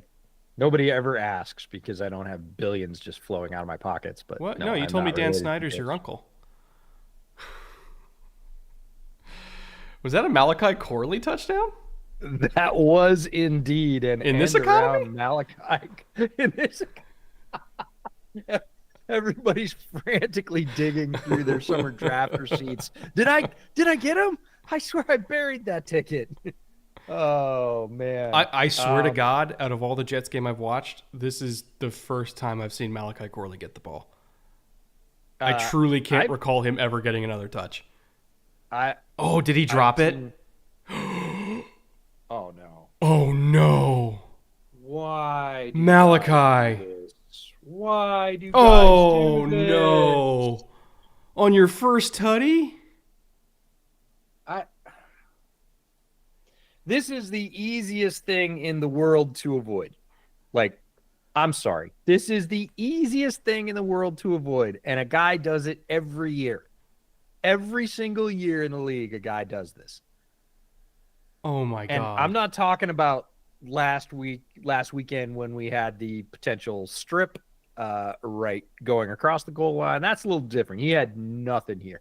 You just hold the ball till you're 5 yards deep, like make it a rugby touch, like do whatever. And they're all like, buddy, what are you doing? He's like, yeah, I'll never do it again. Well, yeah, but don't do it the first time. Like, just don't do it the first time. It's the easiest thing to avoid. There are a lot of hard things to avoid in the NFL. That is not one of them. That is brutal. That is absolutely brutal. And here's the thing. Every single year, every single team in training camp plays footage of somebody doing that to remind guys not to do that. It says, hold on to it, buddy. But you know, you get all excited. It's Halloween. You get your first one, and you do the dumb. It's such a Jets moment, too. My God. You experience Jets football, John Salter, for $2. Thank you, John. We appreciate that. We do experience Jets football every week because one of our editors, Jay, is a diehard Jets fan, and he both intermittently begs us to talk about the good things and then begs us not to talk about the Jets that week because he just can't handle it because they did another stupid thing. And we try and oblige him as much as we can, but sometimes we just railroad Jay and say, nope, we got to talk about it this week. Sometimes we have to address the suck. We're like, sorry, can't skip it anymore. And basically he just farms out those episodes to one of the other editors because it's too painful. Ben for $2. Appreciate the vids, guys. Well, we appreciate you too, Ben. Thank you for being here with us. Zoe Montgomery for $5. Thank you, Zoe. Are there any pass rushers the Falcons can trade for to fix their pass rush problems? I've heard they're in on Harold Landry. They should be on Harold Landry because the market is drying up very quickly, and there's just not that many pass rushers left that you can really trade for that might make a difference. And you know, we talked about Uche coming off the market, who was probably the best one on the market, at least in terms of what you're getting for what it costs. Oh, what's the call here? Yep. Drop the ball before he crossed the line. Touchback. Oh, my God. Oh, my God. I am so glad that your house is not like within 15 or 20 miles of Rich Eisen's house because I don't know that we could keep broadcasting over the screaming. And, well, not only did he watch the Yankees lose the series last night. Well, but now he's got to watch this too. But that is horrendous. to answer your question, Zoe, with Uche off the market, it's going to be Zadarius Smith, it's going to be Harold Landry, and maybe Trey Hendrickson if the Bengals lose this weekend. Because at that point, then the Bengals might be looking to sell. But we'll have to see. That's a point that didn't come up a lot in the Deontay trade. And everybody said, oh, the Panthers, this is a terrible move, terrible move. If the Panthers know they're not going to re-sign Deontay, if they're out on Deontay and they're not going to get anything for him because they're going to be active in free agency, so they're not even going to get a comp pick, this is the only way to get anything for them. And yes, they sold him for a very low price after buying him for a seemingly higher price. And everybody said, oh, look at the difference. That's a terrible move. If you're not going to resign him and you're not getting anything for him as a comp pick, why not move him now? Your season's not going anywhere. If you can recoup anything, go do it. Now, I understand that compensation return-wise is very low, and oftentimes NFL fans think players are worth more than they are because of whatever. That was the play. And, does it look great on paper? No, it doesn't look great on paper, but neither do the Panthers' options, which is stick, not resign him, get nothing, or that's it, because you're not getting anything either way. To me, what it said was they really, oh man, barely missed your Mechie number. That would have hit it in one go. I know. But no, on the Panthers deal, to me, what trading Deontay says is, hey, we know we're not going anywhere this season. Let's see it. Well, it can't possibly get worse. I was going to say, like, if he's already in there because the other guy's injured. But I will say the reason why they traded Deontay, to me, is they want to get reps for Coker and Leggett and just use this season to get them as many snaps as possible and get them experience because they know they're not going anywhere. Yeah, and you get something for him. I agree it's not a great something, but you get something for him. Ooh, Stroud landed right on his left arm, left wrist. Oh, is that what that was? I wasn't looking at his arm. Yeah, they're poking around on his shoulder now because basically he hit the ground flat. Stroud came down on top of his left shoulder, and Stroud is not a small dude. That can cause a dislocation pretty easily. Those hurt. Yeah, you know how many pounds of pressure it takes to dislocate a shoulder? Oh, probably like in the 20? Right plane. 6. Really? Yep. If you no wonder you did it like so many times. Now that's not true. I did not do it so many times. Actually, I've never officially dislocated my shoulder. I've only subluxed it. That's still painful. Oh yeah, it hurts like a bugger. Definitely not one of my favorite injuries. But no, 6 pounds of pressure. So if you have your shoulder up like this and extended, your arm like this, and you get a push in this direction, shoulder can dislocate with as little as 6 pounds of pressure. It is the most unstable joint on the body. Jesus. Well, either way, that looked like it hurt. Yeah, so, for sure. Hopefully Kenyon feels better and isn't in too much pain. Nope, we don't want that. Rowan for $5. Love the streams, guys. Y'all's and Marcus Whitman's content inspired me to start football analysis. Thank you so much, brother. Well, thank you for that, as well as... And congratulations. Thank you for starting your own channel as well and starting that journey. It's a long journey, but it's very worthwhile. So I know as a young content creator, as a new content creator, I don't know how old you are, there's going to be difficulties. There's going to be moments when you're like, this fucking sucks. I don't want to do it anymore. It's not worth it. And often the difference between the people who make it and the people who don't are just the ones who embrace that chapter of the journey and don't cave into it, right? It's about persistence, it's about perseverance, and it's about outlasting yourself and outlasting your self-talk in a lot of it. Because there was so many months and years where even I was like, well, I fucking suck at this. Why am I even doing it? And then, you look back a decade later and you're like, oh, I got better. So just acknowledge that you're going to get better, but it's going to take time. Don't let the self-talk get to you, and just stick with it. Stick with it. Also, for anybody who wants to make content, only make content about stuff you actually care about, or you're going to drive yourself insane. Yeah, and you're gonna hate it no matter what. I don't And you're care gonna how hate it no good matter you what. are at it. I don't care how many people follow you. I don't care. I don't care. Like when it gets difficult, if you don't like what you're making content about, you're not gonna keep going. Like that's all there is to it. There Jesus will says, be in, EJ, do you have a favorite injury? right and angry sandwich for $1.99. Okay, I have to ask, what's EJ's favorite injury? Um, boy, they all hurt. You know, okay, oh, here we go again. Oh my God. Here we go again. And he's gonna score. Jets football, baby. Let's fucking go. I can't stop laughing. I'm like, what? I thought we were even. I thought running into the punter and then the straight fumble. No. And he never had it. They might call that incomplete. Yeah, he never had it. He didn't control it. It sure looked like he did before we saw the slow-mo. So great Well, catch, terrible unless they call location. that a football move when he turns. I don't.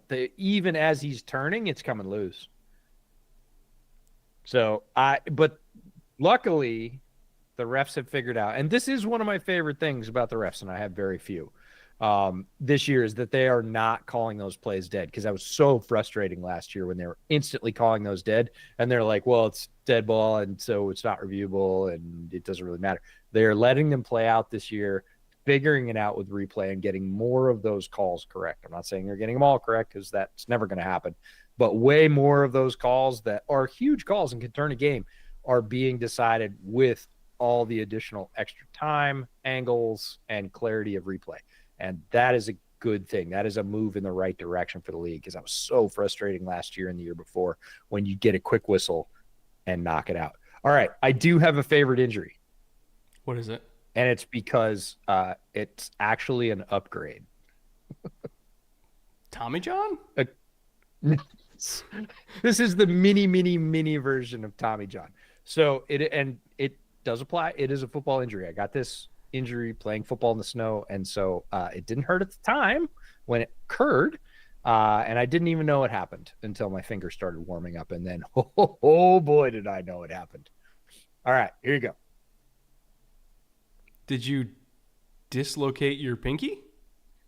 So not really. It's just slightly bent, but you know what that lines up with perfectly? What? The laces on a football. Oh, no When shit. you do this, it's angled perfectly for the last lace on a football. That's great. So it just, and it occurred playing football. It all just kind of cosmically fits together. And again, it didn't hurt at all when it happened because my hand was completely frozen. We were playing football in the snow in New York, and somebody, grabbed my hand trying to cause a fumble or something. I'm sure. Again, I don't even really know what happened. But yeah, when my hand started thawing out, oh boy, did it balloon up. Not fun, but never had to do anything to get it fixed, because I went to the country doctor, and they were like, does it, affect you when you make a fist? Can you still bend and fold properly and all that stuff? And I was like, yep. And they were like, okay, get out of here. And I was like, all right, sweet. No permanent damage, and I can grip a football better because of it. So Yeah, back in the 70s, my dad stepped in a gopher hole while playing softball and completely tore up his ankle. And their doctor said, "Oh yeah, just take a bath in Epsom salts." And so that's what they did. Jesus. And it still hurts. Yeah, I was 50 going to years say, later. no, that's a different level of ouch. I've met doctors like that who are like, I don't want to work today. Good luck with that for the rest of your life. Yep. Yeah, no, I'm not down with that. Yeah, and go for holes in outfields, not amazing. Go for holes anyways. Hey Really man, it's Salinas, California. There's no baseball baseball trust fields me, that don't have gopher holes in them. Yeah, no. Which I know there's a few people that live in the valley that are like, fucking Salinas mention on the stream? What the hell? Yeah, well, There you go. that is where my dad's side of the family is Oh, from. what a punt! That's the best play All of the game is a punt. Morstead is jacked right now. He's like, I never in my wildest dreams did I think that was going to occur. But then again, that's at least half of this game so far. So I did see the pregame feature with CJ had prominent representation for Rancho Cucamonga because that was his Yeah. high school team. One of Yeah. like, well, the thing with Southern California is when you say, "Oh, I live in Rancho," they ask you like, they list through all the different ranchos because there's three of them, and Yeah. it depends on what part of SoCal you're in for which rancho you actually mean between Rancho Cucamonga, Rancho Santa Margarita, Rancho Palos Verdes. Like, you know, Right.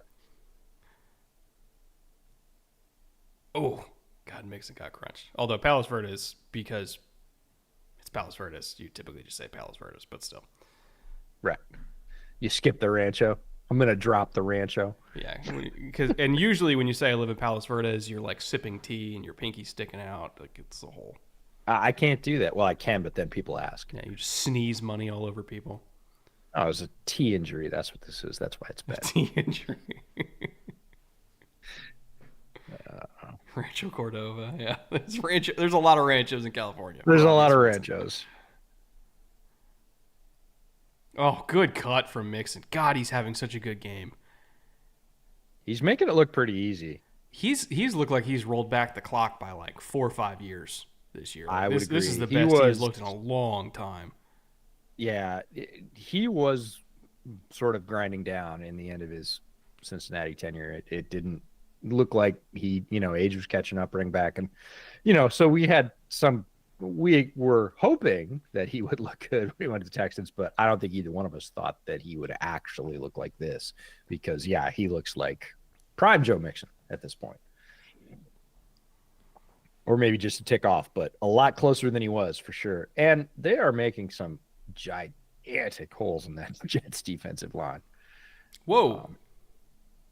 Chad, is that real? Hold on. I need to go to rap sheet. I wonder how Jerry Tenino, sorry, my bad, 199. I wonder how Connor Rogers is feeling right now. Kind of like he's been feeling for the last 2 years about the Jets. We know Connor. Not great is the answer. Ooh, Will Anderson looking pretty explosive on the sideline. That's good news. Alex for $2. The Jets are my favorite sitcom. Yeah, I'd have to say they're a lot funnier than most of them. Look at the size of that. Oh, my God. It's the one thing the Texans line can do well, and it's run block. Right, but you would figure with the talent that the Jets have along the defensive line that this would not happen. Watch this replay. God, it's a canyon. He has 2 5-yard gaps on either side of that blocker. Like, that doesn't happen in the NFL. That is for those of you watching along at home, that is a defensive bust, just like a coverage bust where a receiver runs wide open. There is no defense in the known universe that is designed to have 2 5-yard gaps in the A gaps. Like, that is not a thing. Also, if you're a defense that lets Dalton Schultz break 3 tackles on you, we got issues. Well, I mean, we obviously got issues, but it is crazy how everybody's like, Robert Saleh is the problem. And look, Robert Saleh wasn't great. I'm not saying he didn't deserve, after many chances to not be the Jets coach anymore, but they've clearly regressed. They are clearly worse without him. Yes. And that's a tough look. Like, oh, we fired our coach, so we would get worse. Wait, what? Ben Hermes says, "Think you missed my super chat. Just said that my dad worked for Dan Snyder in the 90s and he was the worst boss he ever had. Have heard some horror stories about him. Not shocked at all." Yeah, that is pretty much the experience of any employee that was within 3 orbits of Snyder, which is, oh my God, he's a terrible human being and he's a worse boss. Yeah, never heard anything else. I have never heard anybody come out and go, no, Dan was actually a really good guy. Everybody's like, nope. They just pile on. They're like, yep, he was terrible. He was trash. Yeah. I think he worked really hard at it, quite frankly. I mean, I don't think you can accidentally be that bad for that long. I think you actually have to kind of commit to the bit. Storm Hayabusa for $10. So about the whole Jets being a QB away thing. No, they're a coach and maybe a GM and who knows. And also still a QB. Oh my God, what a throw. Dart. Bobby Trees. Oh my All right. God. This was It's a turn back the clock. missile from I Stroud. know. It's turn back the clock night on TNF. Bobby Tree's making catches. Look at this ball. Right down the white, right on the number. That is a stupid throw. Deuces. Beautiful. See, that's what I'm talking about, where the Texans just they hang around until CJ does something cool like 5 times a game and then they win. I mean, if that's the cool thing, yeah, you're gonna win with plays like that, especially against a team that can't hang on to the football and is running into the punter and doing things that are not allowing them to win football games. So, great catch by Woods. I have a cat that is pawing at the door. 1 second.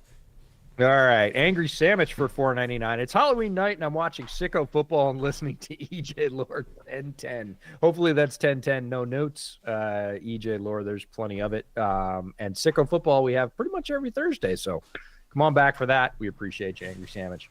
Yeah, there's no other kind of football on Thursdays than Sicko Oh, football. my God. Did he? Oh, he got tripped. He got tripped, but when you talk about instant pressure, this is literally nobody touched him, instant pressure. Like, nobody touched the DT. I think Sauce got his ankle stepped on and cleated. He might have. That's not great. And a flag. Oh, we're not loving it. Okay, show the replay of the snap because holy cow. Oh, he gets tagged with the holding on the same play. Literally insult to injury.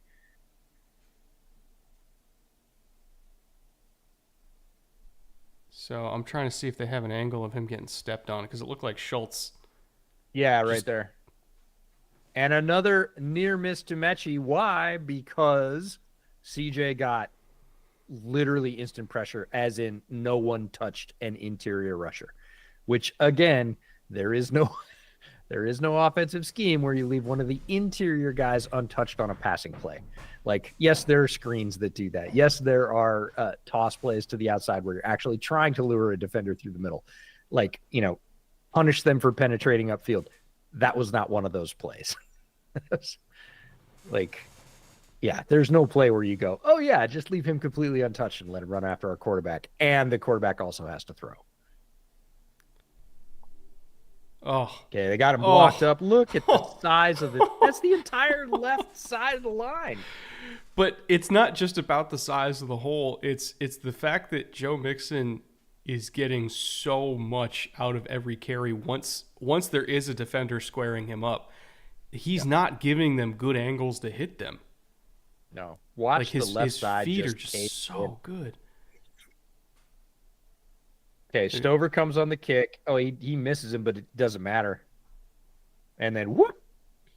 Yeah. Quincy. God.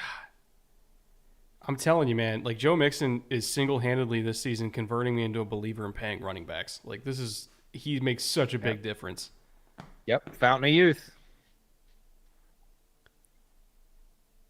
Oh boy.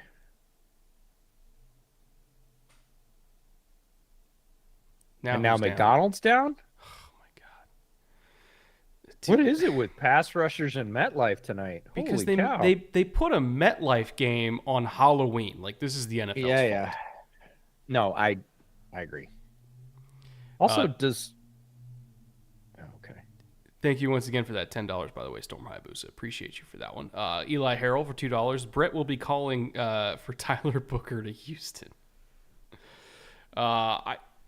Oh God, my cat is just stabbing me right now trying to get food. Get him! It's Halloween. He's like Freddy Krueger. Well, I don't think the Eagles are gonna let Book go, and I don't think Chicago is gonna let the other Booker go. Both of the Bookers that EJ likes. Yes. No, they went and got Austin. They moved back into the draft to get Austin. I don't think they're going to let him go. He's developing pretty nicely. He's made some plays. For as much as they're bringing him along, he looks really good. Like that is not an asset I would give up on this early for sure. Echo Warrior for $9.99. Echo, you're back again. Amazing. We love having you here. Hey, Brett, it seemed like the Colts were able to get fairly consistent pressure this week against the Texans. Was that mainly because of Green? Yes. Or did the Yes. Colts finally turn up the pass rush? Nah, it's kind of like saying the Bears finally turned up the offense against the Panthers and the Jags. No, they were playing the Panthers and the Jags defense, and that's when they ended up scoring 30. So, it may be a little, but it also really helps when you've got a completely leaky sieve across from you. And again, yes, most of the pressure came through Green's side. Dio Odengbo got anything he wanted to against Kendrick Green. Or not Kendrick Green, Kenyon Green. The other K Green on the team. The other Green on the team. That's funny. Oh, they finally bottled up Mixon. There was finally not a 3 to 5 yard hole in front of him when he reached the line. Phew. Is Mechie doing anything? Yes, Mechie is doing things. He's running routes and getting open, but unfortunately, CJ's got a hand in his face on pretty much all three of the routes we've seen where he targeted Mechie, and he's either overthrown him or just plain old missed him on those three targets because, again, he's getting immediate pressure through the interior offensive line. So Mechie is out there and getting open, and if Houston could go back to what they did for the first half of the first quarter, which was get a little help to that side, just knowing it's not going to hold up. Okay, Stroud had a lot of time on this one, and he's going to run it. And he's going to convert it. Yeah. We had a super chat from Short Round. What position would Shohei play in the NFL? I think quarterback. Ooh. Right? Super mobile. He's got a great arm. I think he'd play quarterback. He's big. I would try him there first because, again, his value there would be amazing. If not, I would say like pass catching tight end because he's a great athlete. He's already paid like a quarterback. Yeah. Well, paid more. There's guys that are utility infielders, don't play more than 15 innings a year that are paid like a quarterback in Major League Baseball.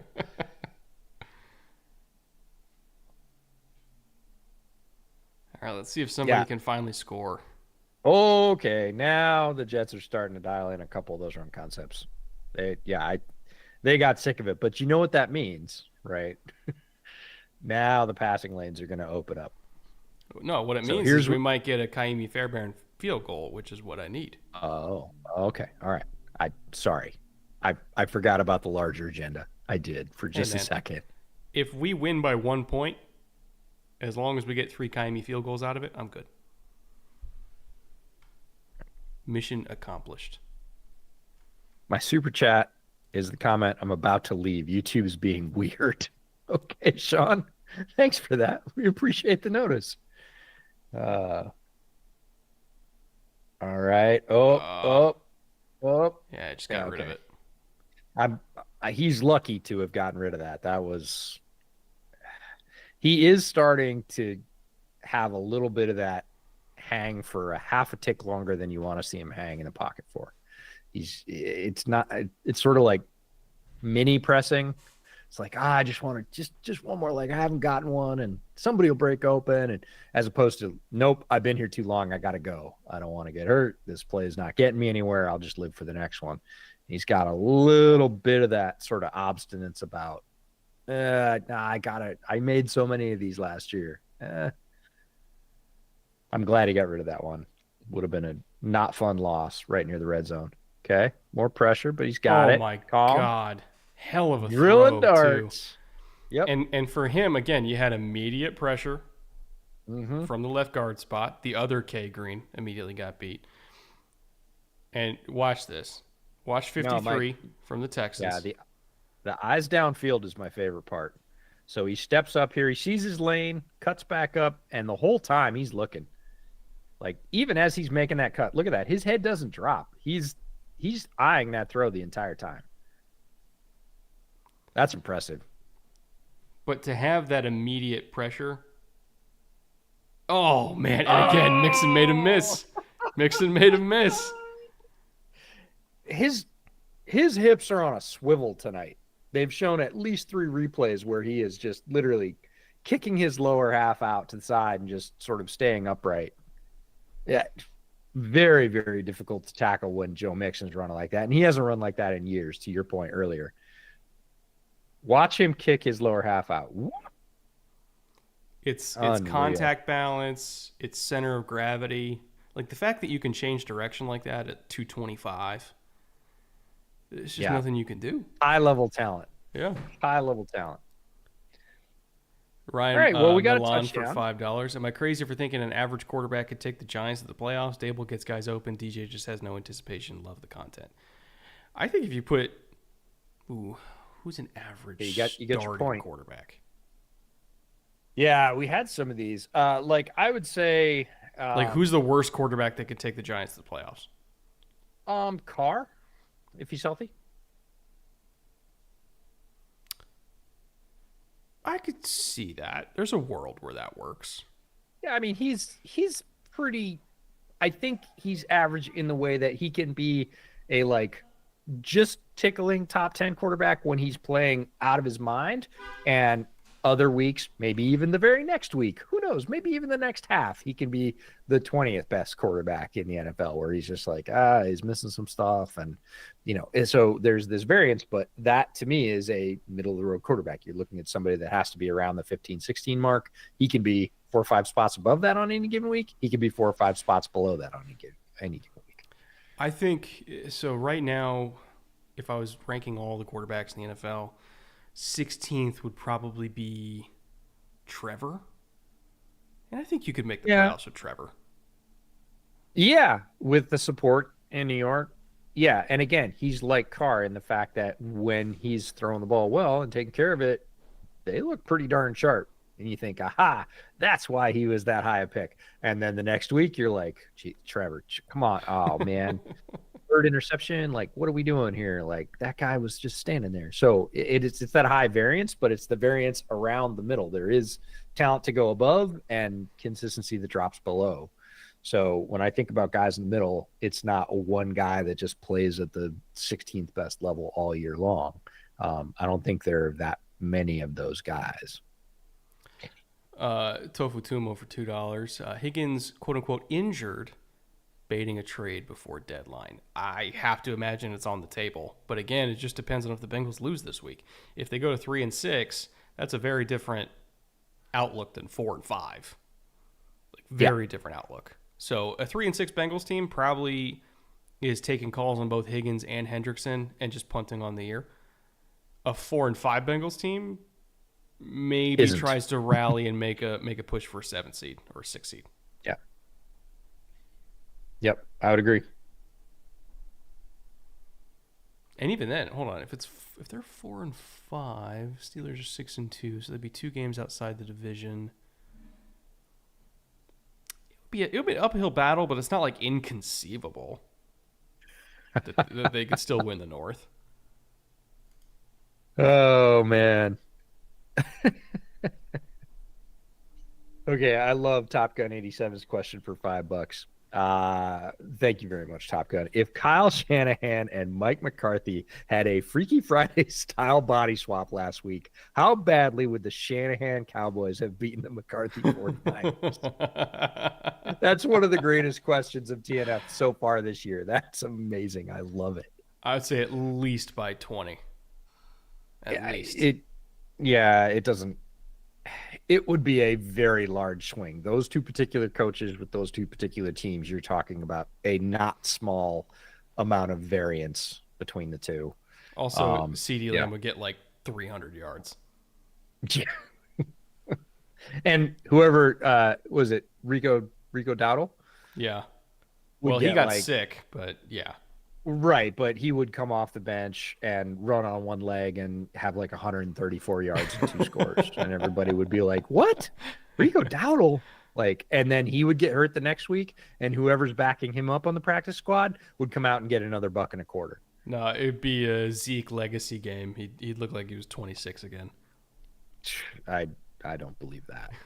I don't think he's got that much magic in his bag. Oh. Anyways, thank you very much for that. We appreciate that, Top Gun. All right. Both teams kind of shutting the door on the run here. Both teams were going to it earlier in the end of the first quarter and the early part of the second quarter. Both teams seem to have kind of said, I don't think so.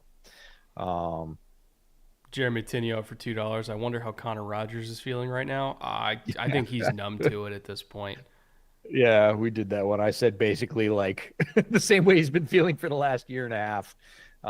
He actually has to go do post games for these on set, and I don't know how he does it, man. He's absolute pro, Connor, because I would have cracked a long time ago.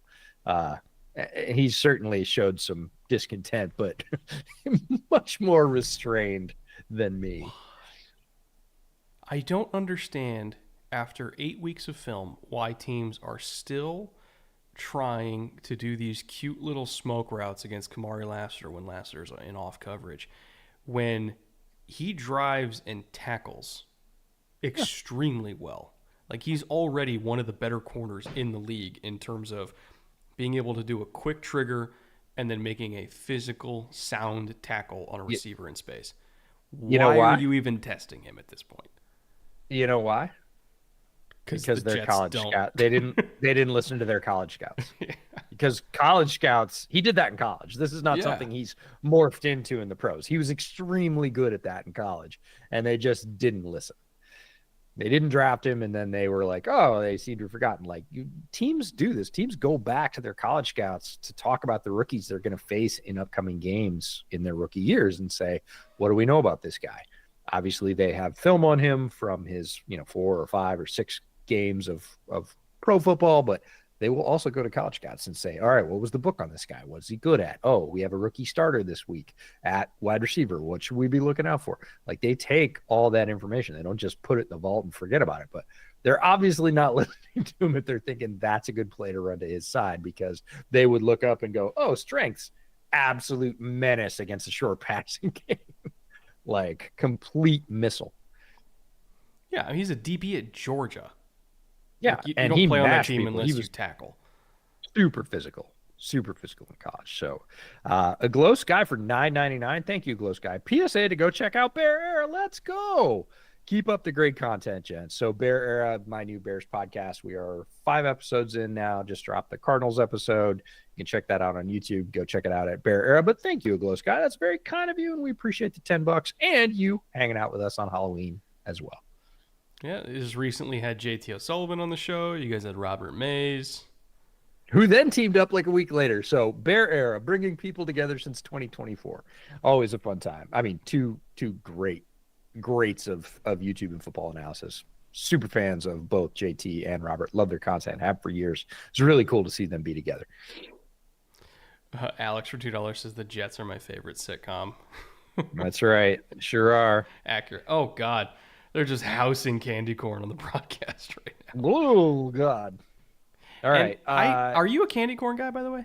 I used to be when I was real small. I liked it a lot. As I got older, I thought I still like candy corn, and then I tried it, and I was like, I really don't anymore. I've outgrown it. Not my favorite. Also caramels, like little Kraft cubed caramels. My mom would make all kinds of caramel stuff, caramel apples, and so we would have bags of those things around the house as a kid, and I absolutely house those things. Can't really stand caramel anymore. Don't love it.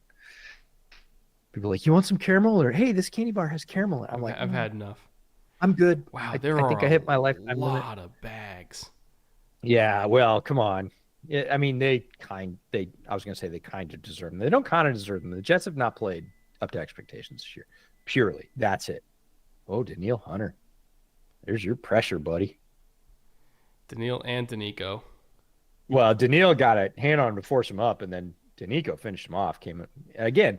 If you're gonna rush in the NFL, you got to have levels. One guy's deeper, one guy's more shallow. That's a planned thing, folks. Like they have their rush lanes so that they both don't end up deep, and then quarterbacks can just step up and avoid.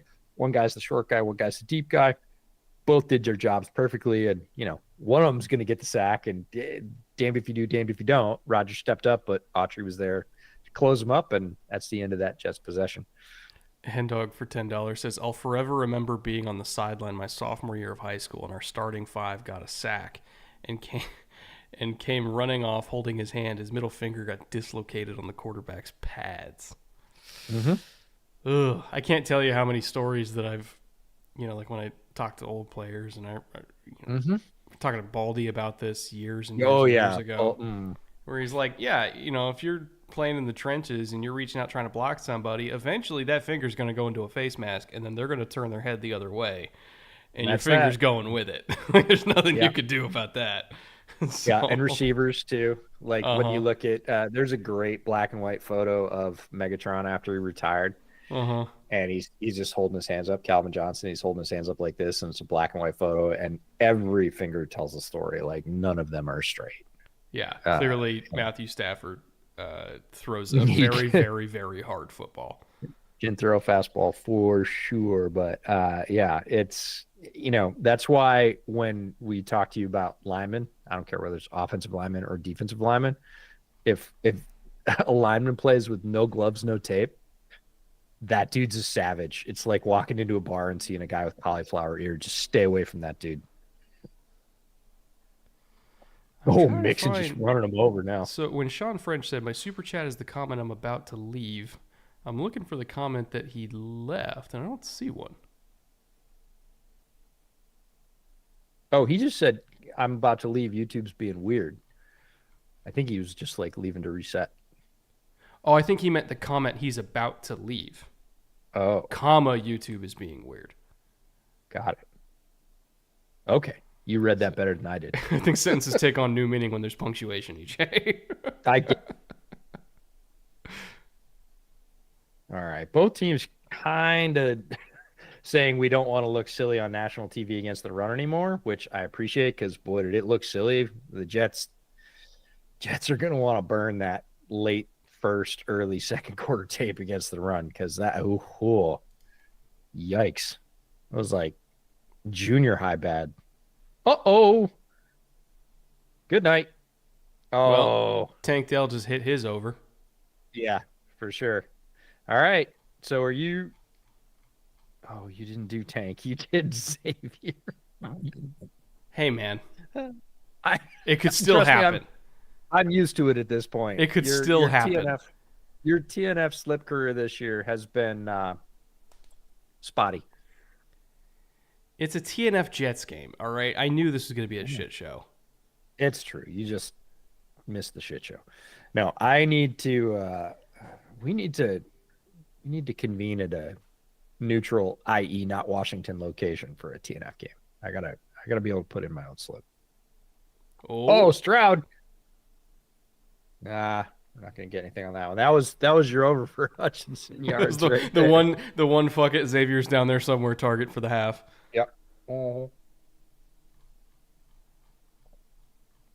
It's okay in a tight game. They might keep throwing. Oof. Quinnen got in there a little bit late, but He hit him in the hip and the thigh. I'm okay with that. He didn't go super low into his knee or his ankle. Like I'm that, no intent to injure him. I'm okay with that. But what I'm not okay with is anything that might possibly injure CJ Stroud because we don't need this game to be any worse. Like yeah. we need at least Dude, this to pin our hats on. If CJ gets hurt, we're just ending the stream. I refuse to put up with a CJ Stroudless TNF game featuring the New York Jets. Couldn't do it. I would be hard pressed to argue. I'd be like, well, sorry. See you later. Guy with the keys says, nope, he's running this show, and I would not be all that sad about it either. Eric Ciliac for $5. Imagine if Flacco takes two teams to the playoff berth in both years Aaron was supposed to. Yep. It's a very strong possibility. Oh, look. Pressure on CJ early again. And Shocker. Solomon Thomas is back. Yeah. Oh, no. Fuck. No. Are you kidding me? No, that's not happening. Not happening. Please tell me that's a cramp. That's a cramp. I'm going to choose to believe that's a cramp.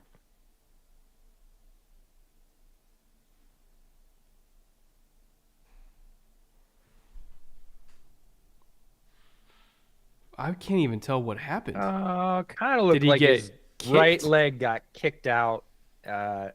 Watch this right. Yeah, it looked here. like he got leg whipped.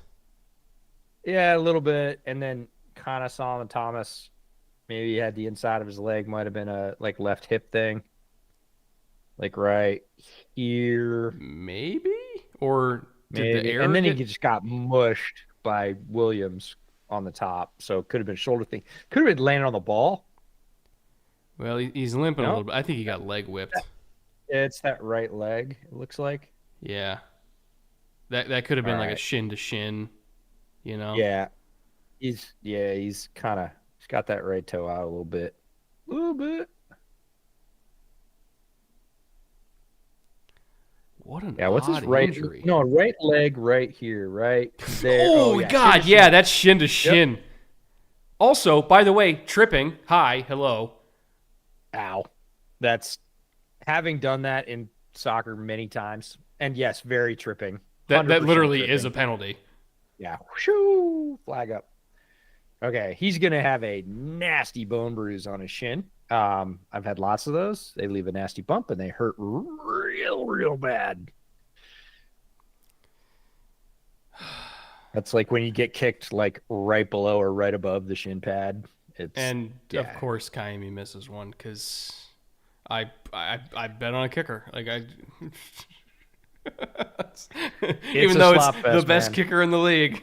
Okay. Okay, I'm just extremely glad that whatever happened to CJ just looks like something he can probably come back from, because if he had gone down right after we said that and stayed down, I probably would have that would have been the walk-off. I would have been like, nope. But I know that's the exact type of thing that happens where you're okay for the first 10 minutes, and then once you get to the fourth quarter, you're just like, God, this really fucking hurts. Like, well, we always played fall soccer in New York. That was our season. And towards the end of soccer season, you always played a few games in the snow, like snow, sleet, whatever. And if you get any kind of like bone to bone contact when it's that cold, like you throw your forearm out and you hit somebody in the clavicle or something, and it just like right on the bone, and you're just like, it just aches. There's just no way to get around it. Like shin to shin, knock knees, whatever, slide tackle, get kicked in the ankle, like all that stuff just hurts when it's cold. Like it just, there's no way around it. All right, let's see what old man Aaron can do here. He's at midfield. They probably only need about 20 yards in 18 seconds. They have all 3 timeouts. Oh, my God. Oh, no, he didn't catch that. Dropped it. Come on, I mean, that's right in the bucket. Very difficult catch, though. 100% very difficult catch, but for once I'm with Aaron Rodgers. I'm like, buddy, I've been trying stuff all half. It hasn't really worked. That ball is in your basket. You are Devontae Adams. You got to catch that ball, dude. I'm sorry. Like, you can't throw it any better than that. Can't catch it for him. That's the old JT-ism. Can't catch it for him. You can put it where they need to, but come on. You traded for him. You're paying him all that money. I know he's not what he used to be, but he's got to make that catch. And went right back to him against Stingley. Man. Which that's just a frustration throw, right? That's just a... Yeah. And that one's a better rep for Stingley. Stingley got beat on the other one. Like, all Devontae had to do was catch it. So the first one was good. The second one, not so good. This was, I'm taking my ball and going home. Like, yep. That is Stingley's pure frustration. Don't try that. There is no reason on 3rd and 5 to target. Like, I don't care what receivers out there. Target anybody who is not Derek Stingley in man coverage on 3rd and 5 with a slant, right? That is a pure frustration throw of like, should have had it the one before. Let's come right back to it. No, attack literally anything else. And that's kind of Jets football this year. Yes. Like, let's do the thing that's the lowest percentage. Let's do the dumb thing, or let's do a smart thing, but let's do it poorly. Let's execute badly. Again, the play before that, it's a big completion. It's first down. Like, he dropped it right in his hands of a leaning receiver. Like, what do you want, man? Like, and then, let's double down and do another thing, which is worse and will end the drive. Like, okay. Yeah, super frustrating to be a Jets fan right now because, again, assemblage of good players that is not a good team. Yeah. They do not play well together as a team. And that's just hard to watch. Right? It's hard to look and say woulda, coulda, shoulda, but they just don't. And I don't think they're going to. I said that earlier. Can't remember if it was on the Monday podcast or the one that we recorded today, but I I just don't think the Jets are gonna this year. They giving you no indication that they're gonna suddenly hit their stride and go on a roll. Like it just doesn't feel like that's a possibility. Tom Coke for $5. Good evening, gentlemen. Is play sloppier or are the refs worse this year? The refs certainly want their own number called a lot this year. I was We've going to seen a say, lot of games where it's they not have that the refs are fucked up. worse. They're just calling, like, they're just on TV more. Like, it just feels like penalties per game is up. And I don't have any data to back that up. But it just feels like they're inserting themselves more. Yeah, number of flags in some games has been completely like, and there are games like this every year. It just seems like earlier in the season we've had more of those games where there are so many flags that you're just like, okay, knock it off. We get it. There, I mean, you could throw one every play if you really want to, but we don't need that. Like, there's still an art. It's like being a play caller, right? You can have all the good plays, but you got to call the right play at the right time and leave some out. And you know, officiating a game is the same way. Yes, you can throw a flag on almost every play, but you need to know when to say that's not super meaningful. It's away from the play. It happens all the time.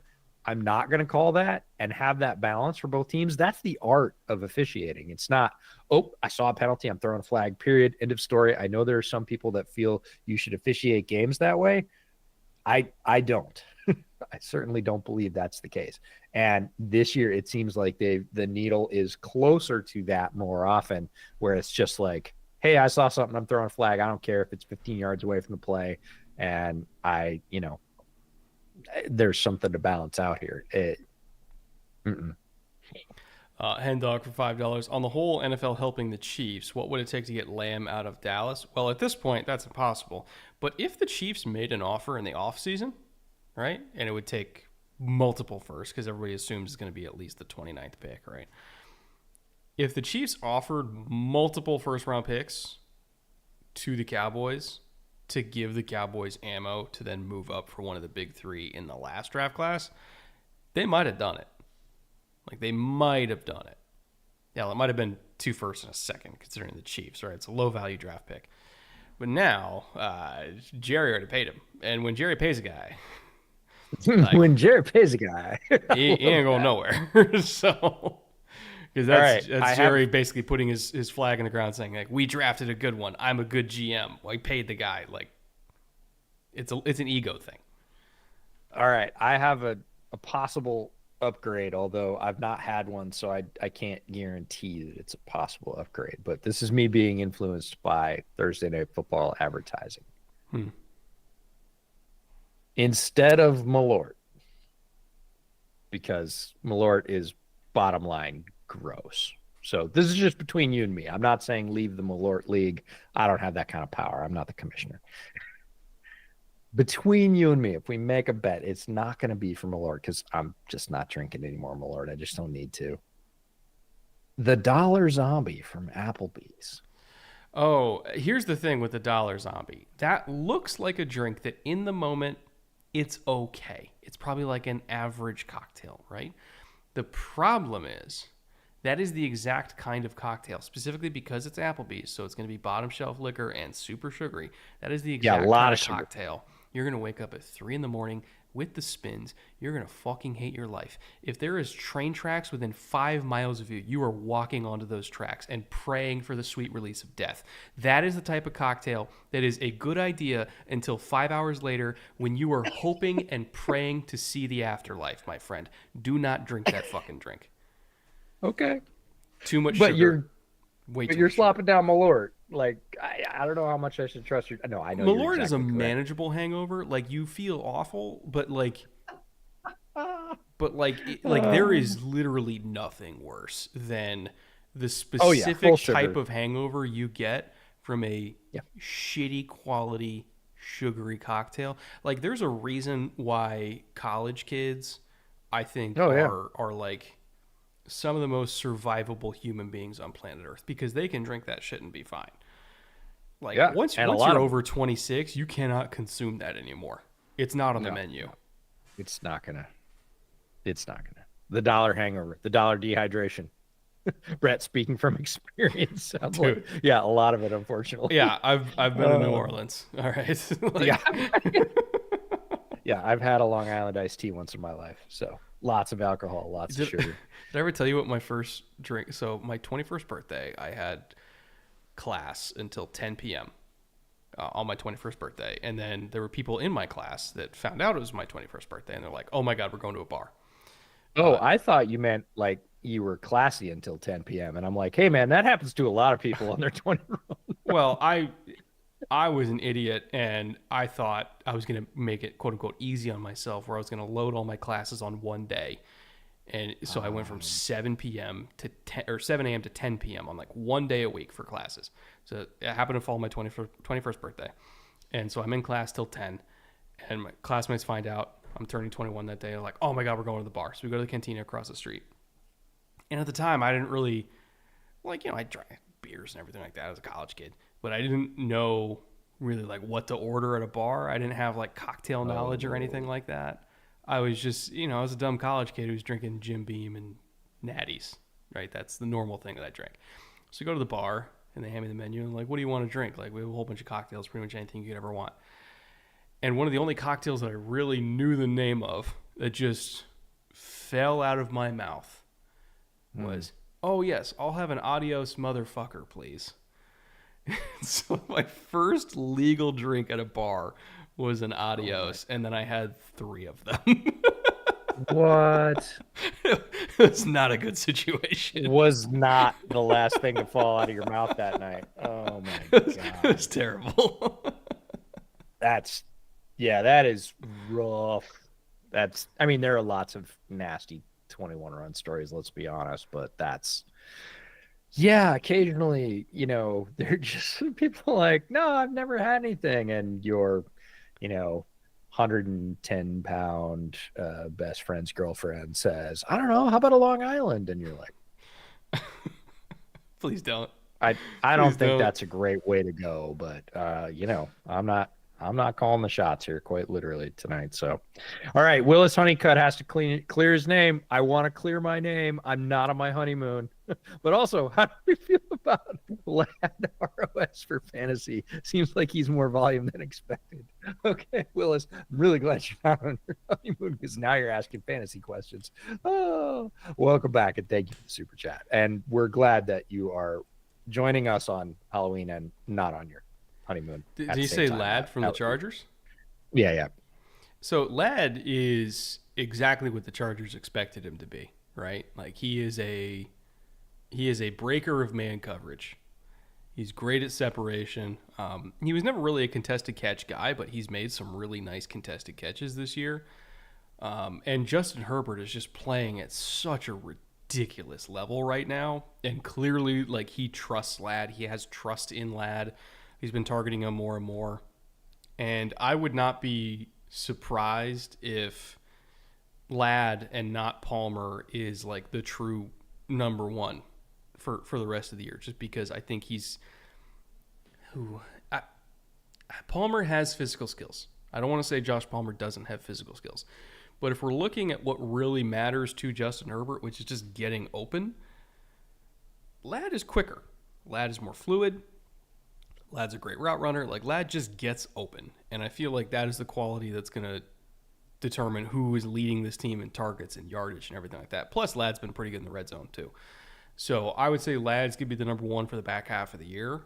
And if you have a number one receiver for Justin Herbert, who's a great quarterback, even though it's a low volume passing attack, like, that still matters. That still counts. So I'm buying every Lad McConkey share I can get my hands on. I think long term, like, is it ideal to have Lad be your number one? No. Like, you would love to have a top tier number one receiver, but in the meantime, like, this is what they got, and they're making it work. Blind and dumb for $4.99. Why is the Jets D is so ass against the run? I feel like I've never seen a defense get gashed like this. It's been all year. What could they do differently? Well, they kind of bowed up at the end of the first half and said, all right, we're going to commit more guys to it. We're basically going to play single high. And we're also not just going to leave the A gaps wide open. Like, again, that was not on purpose. Like that is a, I don't want to even say it's a technique thing. It's an understanding your assignment thing because somebody blew it there like multiple times. And that's like fundamental football. And I find that really strange that that's happening. And as you said, we've seen it all year in different stretches with the Jets. So it was there with Saleh and it's there when Saleh's gone. Maybe it looks a little bit worse, but like of all the people to run an NFL defense and understand a run fit, like Jeff Ulbrich, like he's a really good run stuffing NFL linebacker. That was his job. Mm-hmm. And he was very, very good at it. So if anybody you feel like could teach somebody to do that, and it's not like he's a little down on linebacking talent tonight because of an injury, but like it's not like he's bereft of linebacking talent. He has linebackers. He has D linemen. Like you said, the personnel's better than what the results been. So it's fundamental stuff. And that to me is wild coming from a Saleh / Ulbrich coach team. Like the last thing I would expect is like busts on run fits. And we've seen them a lot. Yeah. And not from one guy, not from one position. I mean, if you want to like look at offensive line struggles for the Texans, you could say, oh, Kenyon Green is the root of most evil. Like you can't do that with the Jets run fit busts. It's all over the place and it's pretty often.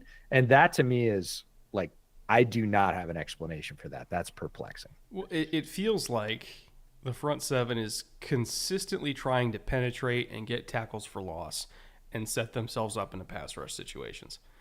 And sometimes that's just getting them to the wrong place faster, right? You're seeing guys penetrate, and then when you penetrate a lot against an outside zone run game, which in a lot of ways is what you want to do against outside zone because it forces the cutback early, right? But if you're penetrating so much and forcing these cutbacks, you're allowing yourself to get walled off.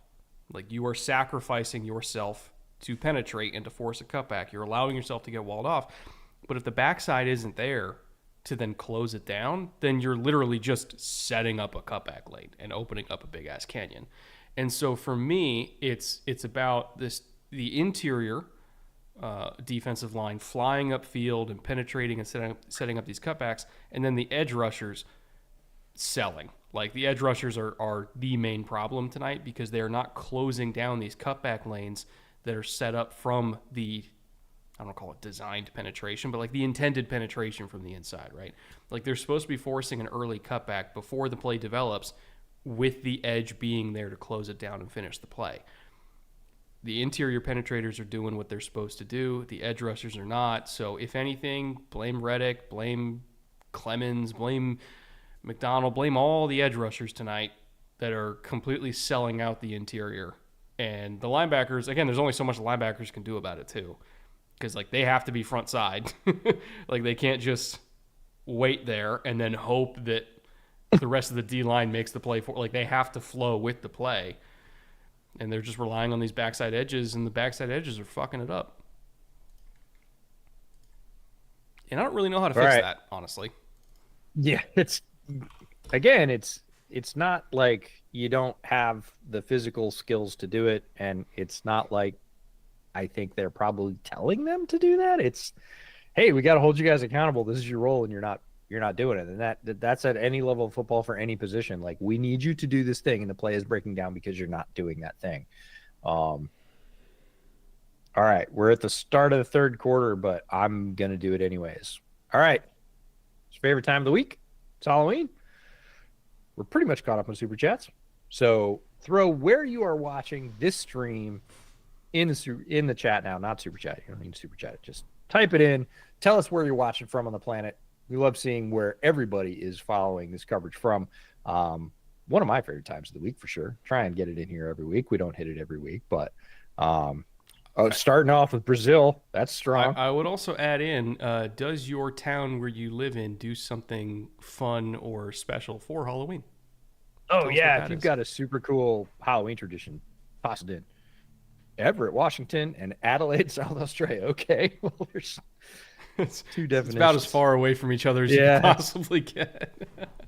Swedesboro, New Jersey. Now, as somebody that grew up just north of New Jersey, I don't think I've ever heard of Swedesboro, New Jersey. Israel. Vegas. Lille in the north of France. Let's go. We don't typically get France. We get Germany a lot. Yeah, we don't have a big French audience, which is interesting. Yeah, we get a ton of Australia. We get more Brazil than we get France. So way to go for logging in. And oh man, they're going to show that Corley highlight until I throw up, aren't they? Couple of Rochesters outside Reno, Houston, good footballer. Kalamazoo. Previously winless Southern Nazarene beat number 3. Oh, and I used to know how to pronounce this because there was a guy that came out of there. Cheetah, I think. I'm not sure. I'm sure I blew it.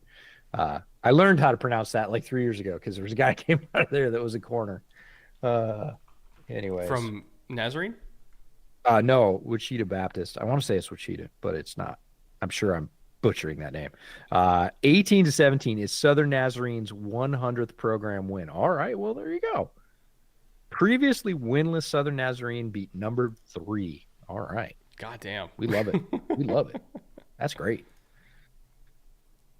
I saw somebody said they're celebrating Diwali in Atlanta. That's fucking sick. Is there any sort of... Because I know a component of that, and correct me if I'm wrong, I think there's like a festival of lights to that. Is there a big one in Atlanta? Because I've always kind of wanted to see those. Yeah, we got an early one too. Right way back when the chat started, said Happy Halloween and third day of Diwali. So more than one chatter celebrating that, I am sure. Appreciate those. A lot of either somebody from Rochester keeps saying Rochester, or we have like a big group in Rochester. I think we just have a lot of Rochesterites, Rochesterians. Rochesterians. I should know that, but I don't actually. Oh, Switzerland. I'm so jealous. Yeah, there is an escapist part of this entire call for where people are watching from, because there are some pretty cool destinations people put in the chat every week, and yes, there is that. Rochesterians. Clovis in the chat. Let's go. I think there's a... Oh, hockey's nailed it. Okay, a bunch of people did. Rochesterian. Rochesterians. Is Clovis where the garlic festival? Oh, no, that's Gilroy. Gilroy is the garlic festival. But Clovis isn't too far away from there. And we got Marquette, Michigan. The fact that many people know the name for denizens of Rochester is just telling me we got a lot of people in and around Rochester. NOLA, there you go. Oh, Savannah. Savannah's on my list, and Potsy. That is one of my Savannah and Charleston. I would love to go hang out in Savannah and Charleston, just like probably in the middle of winter, but not hurricane season, because I don't think I can handle it in the summer. No, spring is perfect. Yeah, late winter, early spring, Savannah, Charleston. That sounds like a very good swing to me. But EJ doesn't like anything over 65. Well, that is untrue. EJ likes lots of things over 65, but when it gets over 85 and 85 heat and humidity, he's kind of like, I don't really want to do anything anymore. And yes, I realize that walls off large portions of the American South for like 8 months a year. I get it. I was going to say, it's like you just don't go to Florida ever. Okay. Well, I have my rule about Texas, which I broke last year and suffered because of it. I said, no Texas till October. Right. And I went at the very end of September last year for that game, and it was like 103. Yeah, sounds about right. And yes, we were sitting in the sun, and 103 sitting in the sun at a football game is a tough thing. All right. So this is a half hip drop. What is this? Did they call it? No, I don't know. He kind of let go. Rodgers kind of fell on him. Like, I don't know. I feel like if I can't call it at home off a slow motion replay, what are the officials supposed to do in real time? Well, that's why they don't call it in real time. They just let the league office fine people. They're like, you guys fucking deal with it. Like, we're not going to call this. Yeah. Mexico City. I'm going down to Mexico in a few days. I'm excited. Nice. Nairobi, Kenya, New Zealand, Phoenix. Man, Savannah is more than Charleston. I didn't expect the Savannaites and the Charlestonians to get along. I'm I'm more more savvy than that, but I do want to go to both cities. So I'm sure I can make up my mind about that after I show up. And I fully expect you all to say that yours is better if you're from there. Like, come on, that's the game. You got to do it. Hang on, we had one more from Echo that I saw scroll by here that I want to catch. Oh, we got Baltimore. Baltimore? Did I say it correctly? Baltimore. Yeah, that's. I would talk about the city in Virginia that's a naval hub, but people Annapolis? would accuse me of swearing. No, the one where the base is and they build the ships. Is that not Annapolis? No, that's where the Naval Academy is. Where's the shipyards? Most people would say Norfolk. Oh, but Norfolk. That's not how they. Yeah. And no R, just Norfolk. Anyways, last question from Echo Warrior 999. Found it. Last question. I promise. What is it with the Jets? Oh, they did nothing but get better and are bad. Z-Dub to A-Rod, Becton to Smith, Moses, Tomlinson to Simpson, Cobb to Gibson, Adams to Williams. Like, again, a very good assemblage of talent, Echo, that does not play well together as a team.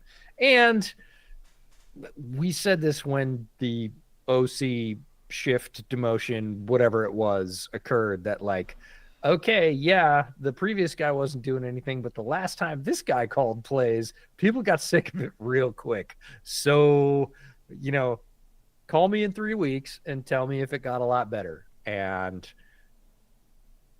it's 3 weeks later, and spoiler alert. Well, no spoiler alert. You've been watching this game with us. It didn't get better. It hasn't gotten better. We don't think it's going to get better. And at the end of the day, they have a bunch of name offensive linemen that people know. Oh my God. Did he catch? How did he catch that? Okay. For all the people out there saying, oh, Garrett Wilson's a bust, or he's untalented, or he's not pretty, like, yes, this offense has not been in sync. In fact, we were just talking about it for a super chat, but Garrett Wilson's got the gobs of talent. And if he got a quarterback, I'm going to say this very carefully, if he got a quarterback that he was on the same page with, that was talented, he would be doing this stuff twice a week, every week. He is a very good wide receiver. This is an insane catch.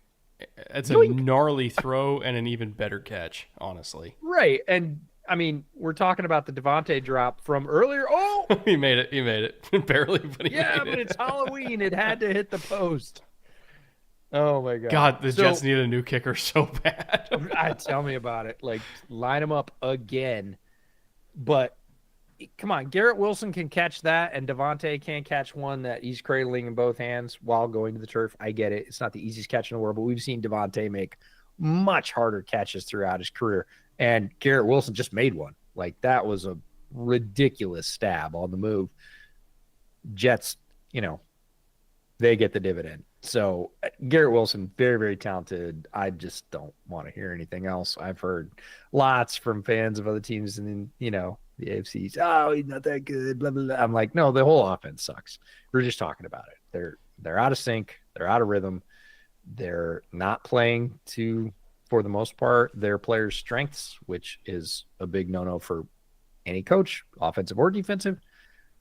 Garrett Wilson is wildly talented. He's a very good wide receiver. There were reasons that not just us, but almost everybody was predicting that he was going to have a breakout year this year, to go with his very good rookie year. But it hasn't happened. Doesn't mean he's not a good football player. Like, either they're going to get a good quarterback in New York, I hope for Jets fans that happens, or he's eventually going to go somewhere else in his career and get a quarterback that he is more in tune with, and you're going to see him go off regularly. He has that kind of talent. Sean French for $2 says, can y'all read my comment under this from earlier? I think there might be a little bit of issues with those comments. So here's what I'll ask you to do, Sean. Don't do another super chat. Just put it as a regular comment in the chat, because we're not seeing the other one that you put in. So just leave a normal comment with no more money. And then we'll see if we can see that one.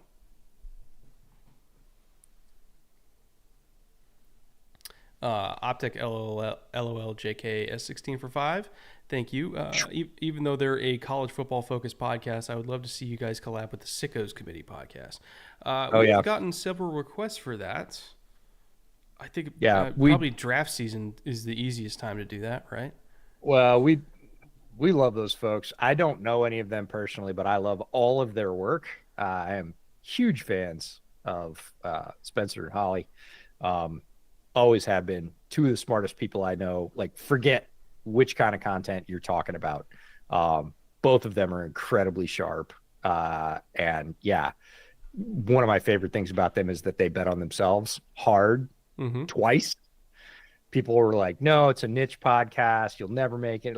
And they bet on themselves twice hard, and it has paid off so handsomely for them. And I couldn't it literally couldn't have happened to two better people. And I realize they're not the only ones involved, but I have so much respect for the Sickos podcast and the way they've managed it and the content that they put out all the time, both individually and as a group. Absolutely love those folks. It would be an honor to work with them if that ever happens. Wait, that is the new kicker. Yes. The Jets got. That's why I said line up the kickers again, because they had 4 of them in for a tryout last week. I must have missed that. Yeah, no. This is not a new thing. This is the beatings will continue. Just get a new one, and the same thing will happen. Apparently, he'll just hit the post again. At least it went through. Most coaches I know are like, whatever, kickers. Like, it goes in or it doesn't. I don't want to hear about anything else. And it bounces off the post, it goes in. I don't care. I still get the points. It bounces off the post and doesn't go in. I don't want any excuses. I don't get the points. That seems to be the line with most coaches. Don't mire me in the details. Just tell me whether or not I get the points. There we go, CJ. There we go. Just get our 2 yards and live. He's not loving that leg injury from earlier. He's running fine. I'll just say that. He's running fine. He's surviving. He's faster than that. He's going to savor these 10 days off. Oh, yes, for sure. The benefit of a short week is the long week after the game. Well, I'm not sure if Sean put in any other comments, but I'm still not seeing any, which is weird. Just to be safe, Sean French, if you're still here, shoot me a DM on Twitter with it. Maybe that will show up better. Here we go. Joe, get us another 6 yards here. Set up a 3rd and 1. Probably going to run it again. This kind of smells like a Joe Mixon getting 25 touches kind of game because they need him to. Probably. Uh-oh.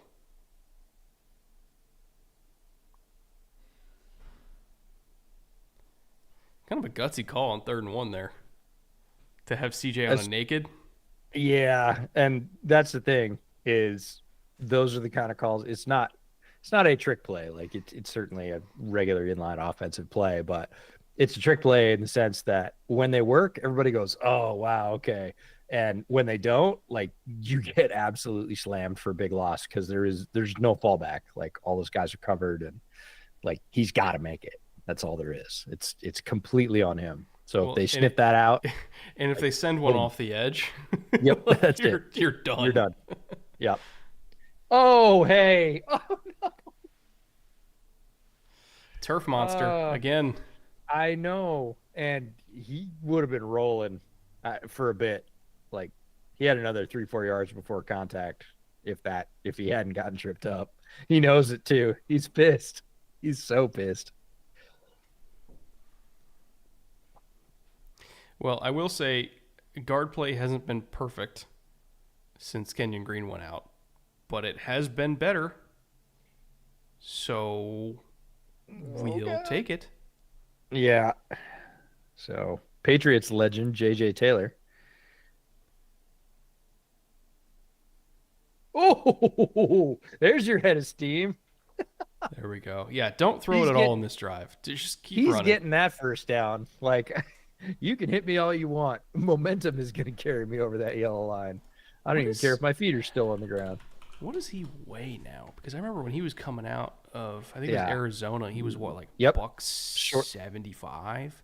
Yeah, it was like I think they listed him at like 78 or something, and he might have made like 80 or 82 in the draft process, but that felt like max. It felt like no, this is not one of those guys that's going to go to strength and conditioning and add another 15 or 20 pounds. Like that's probably like 185 is the theoretical max. But he looks thicker now. Yeah, he for looks sure. like he definitely. I mean, he's been in the league for 4 or 5 years, so he probably put on. But Yeah, he's a dynamic player though. I was like, again, he's not going to be your inline number one, and he was never meant to be. But as exactly in this role, in this particular case, fourth back, again, because they had an injury. So right now he's third on the depth chart. He's a very valuable player. yeah, Yeah, CJ having the same reaction that Aaron's having on the other side. If I hit him in the hands, can they not catch it? are they going to do a 2nd and 10 run? Yes, they are. Doink. You could see it coming from a mile away too. Right. Yeah, as a Bears fan who watched the first 3 or 4 games of Waldron this year, oh yeah, I fully appreciate just pitching second down against the wall like it was an uncooked egg. It's like anytime you have success running the ball, and then the first time you throw it on first down, it's incomplete. You know they're going to go back to the well and run it again. Like you just know it. Yeah. And all of a sudden, And you have the 3rd and Jets 10, and that's how. and the drives Jets stall. knew it too. Yeah. Like the Jets were selling on that pretty hard. Man. I do have to say, New York and Halloween is dope. It's a cool place to spend Halloween. Oh God. Oh God. Oh, And now you are, what? You're at the 37. he turned the wrong way and got smacked. So 47. You'll be what? 55-yard field goal here. I think mid 50s. That is so bad that it just happens that way sometimes. He spins away from the pressure and look out right in the mug. Oh, It's that kind of season, jeez. man. It's that kind of season. I know, but like there are guys that you maybe wouldn't mind that happening with, and then there are guys that are no, that's just I was like, do you want to finish that sentence? I don't. I'm just gonna let that fade off into oblivion because that's where it belongs. I can see the wheels turning in the middle. You're like, do I want to finish this? No, it'd be like my comment about a certain Arkansas kicker in the summer preview series. Yeah, right. Which you said, yeah, I'll cut. And then when we edited it like 3 weeks later, you were like, I'll take that one. I'm not cutting that. I can't even remember it, but that does sound like me. Oh yeah. I don't seem to recall. I cannot confirm or deny if I left that lewd comment about a kicker in the podcast. If Yeah, it was funny, totally. of course we're going to leave it in. Of course you're going to leave it in. If I was editing that one and it's coming out, you're editing it, absolutely going to be in there 100%. Bet money on it. There are those that bet on kickers and those that collect fully hit slips. Hey, now we are 4 of 7.5 kicking points in. Like we're doing okay. We're doing okay. Doing okay. However, not that I can say anything about your receiver choices because Mechie hasn't caught anything either. And you were like, tank. I know, but like the 2 guys you've singled out, I seem to see zeros. Well, I actually want to see who has caught passes tonight. So Tank is 4 for 70. Woods is 1 for 32. Yeah. And then Dalton is 2 for 13. Nobody else has anything else. Yep. That's it. He threw it Mechie 3 times, didn't get him every time. And again, that's not necessarily his fault. They weren't what I would call open looks. He had a hand in his face for 2 of those 3. And Xavier, he threw the one sort of, I don't want to call it a YOLO ball. The one like, hey, we'll see. He's in single coverage. I'll take a shot. Didn't work out. And then Stover, he threw at like once or twice early. He might have 2 targets, and then he hasn't again since. Like, I mean, To put in perspective, we're 4 minutes left in the third quarter, and Joe Mixon has more carries than C.J. Stroud has attempts. So, Yes. you know, They're not throwing it a lot. I don't really expect them to. Now, again, you came in with your, you know, this is the MetLife kills both the New York teams at night games, 1-6, 3-17. I think they said on Thursday nights, like it's just a horror show. And yet the NFL keeps making them do it. Keeps making them do it every year. Maybe they enjoy pain. Maybe that's their thing. I'm going to be out in MetLife first week of December. I think it's Hawks Jets. I think that's the game I'm catching while I'm out there. So I'm going to get to see whatever this is live. Oh, God. Can't wait for that. Yeah. Oh, man. Yeah. But while I'm out there, I'm also doing a video. This is the one. While I'm out there, I'm doing a video on 2009 Revis. So that should be fun at least. Yeah. Heck yeah. It's prime Revis.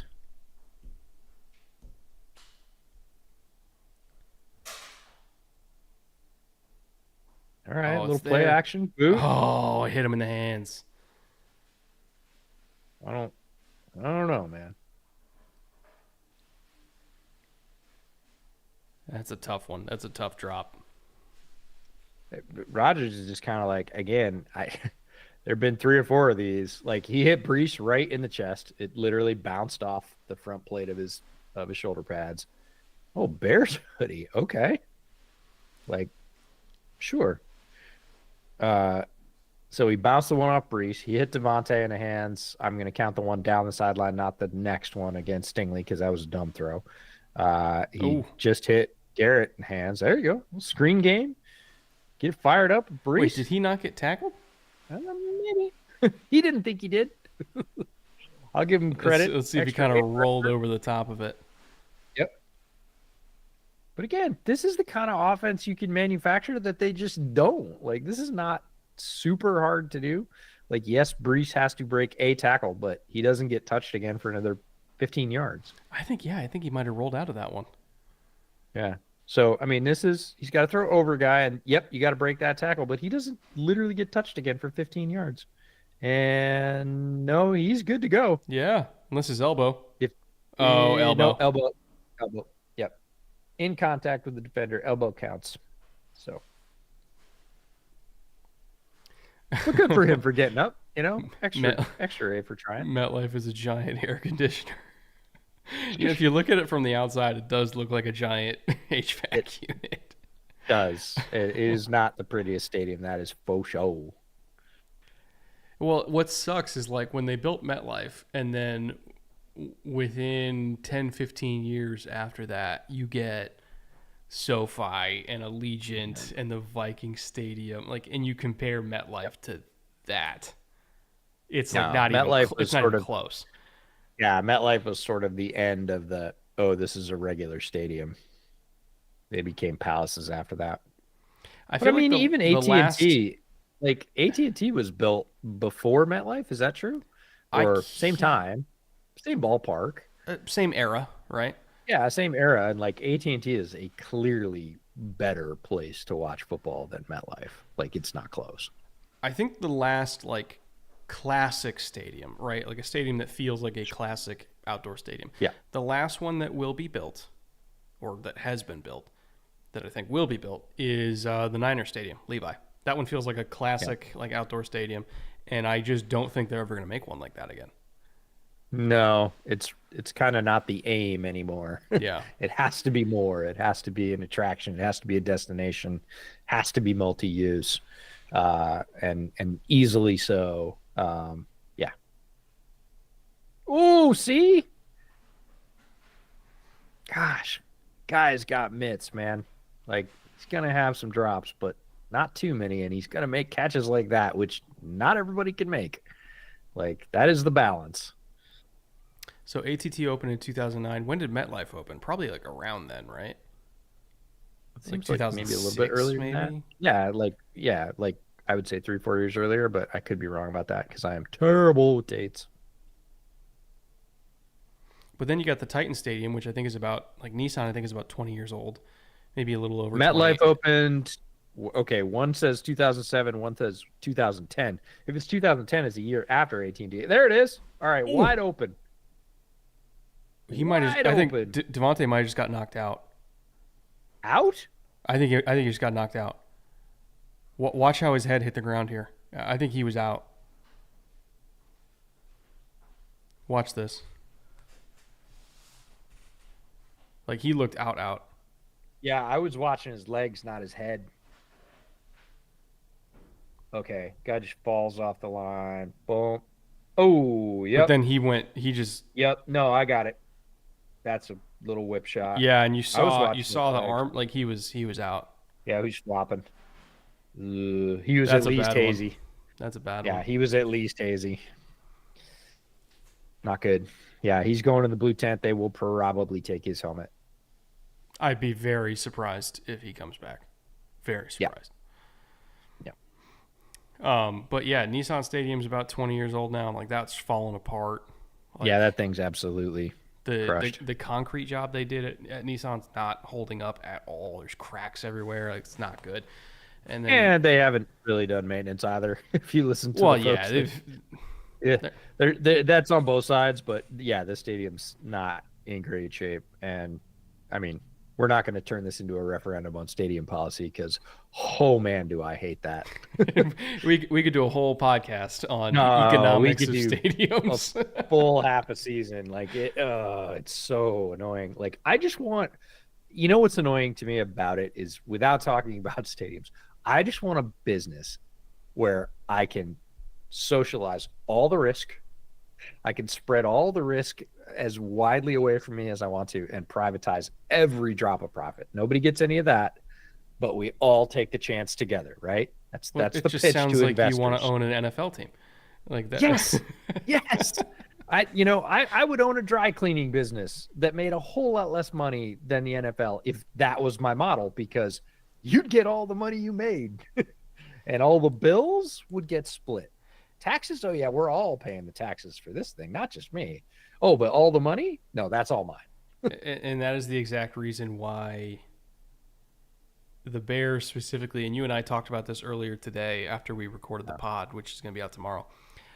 If the Bears were on the market right now, the Chicago Bears, right, in the third biggest media market in the country, and like to EJ's point, the biggest unified market in the country, market, because it's the only team. If you have teams like the Panthers going for $6 billion, which I think was the last one that got sold, right? The Chicago Bears, with all their history and the huge fan base and the size of the market, that's probably an 8 or 9 billion team. If they start winning, it is. Like if Caleb works out and like we're looking at a decade of like that's an $8 billion team, easily. Yeah. If they go to the playoffs next year, and we're talking about a sale within the next 2 to 3 years, which could occur with ownership changes that are somewhat likely to happen in the next 3 to 5 years. Let's just say it that way for the Chicago Bears. And the Bears have won anything, and Caleb is looking like a long-term starter that you have, cost control for another 2 years yet at that point. Yeah, there is no way they sell for less than 8.5. Mm-hmm. All right, 2nd and 10 here. Let's see what the Jets got. So Garrett singled up on Sting. He's going for it, and he got it. Got him. This is the most I've seen a team target Garrett Stingley in man coverage in a while. Like teams usually don't have the gumption to do that, but they've gone after him like 4 or 5 times. They usually don't want to because it's not very profitable. They usually end up with, negative EPA when they do that. If you're looking at the balance of the season. So, but I'm all right with it, because if you've got your Derek Stingley and I've got my Garrett Wilson and they're both super talented players, I'm not just going to not throw at him all night. I'm going to try it. I'm not going to saturate targets over there because numbers say that's going to catch up with you and it's going to turn into a large negative play. But I'm not just going to like say, oh, well, he's over there, so I guess that guy's off the board all night. Like, I am going to try it. Commanders, that's the one that sold for $6 billion. I was like, I knew it was a team that sold for 6. I couldn't remember which one. So Commanders sold for 6. Panthers was 2.3. Really? That paid 2-3. I don't know. I don't keep up on the numbers that start with B's because I'm so far away from the numbers that start with M's that it doesn't much matter. I'm looking for a couple T's at this point. Yeah, I'll take a few T's. God, 2.3. 2.3 to buy a piece of the NFL is, I mean, as far as like how a billionaire could spend his money, that's a pretty decent investment. Because again, you're not going to lose. You have a guaranteed revenue share from the league every year, and whenever you go to do anything, you're going to say, "Oh, well, we got to have private money or we're going to leave." And that's the biggest lie ever. No, you do not need private money. You physically do not. You want it and you'll get it, but you don't need it. Buffalo sold for 1.6. God, what a steal. Yeah, smaller market team for sure. Shane0302 for $5. Question about my Steelers. Do you think Najee has earned an extension with this recent uptick in production? I think a 2-year deal would be smart. When you already have Warren in the backfield, for me, like I wouldn't pay Najee because like Jalen can easily become the number 1 and then you just draft a new number 2. It's one thing if you don't have another like competent running back that you trust to be a number 1 in the backfield, but like the Steelers already do. Yeah. So it's best to spend that elsewhere for me, like getting another receiver, like I don't know, Deontay Johnson. Somebody like I could imagine Deontay Johnson in a Steelers uniform. That makes sense.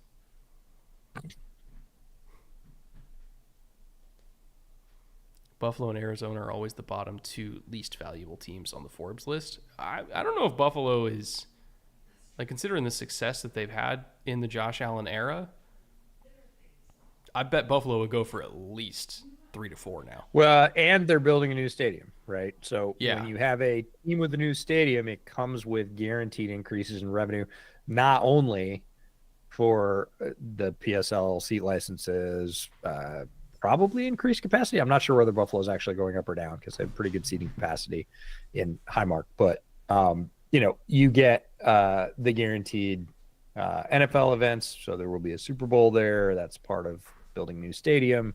And that comes with basically it's like, oh, well, you had a piece of property, but you put a new house on it and it's a big fancy new house.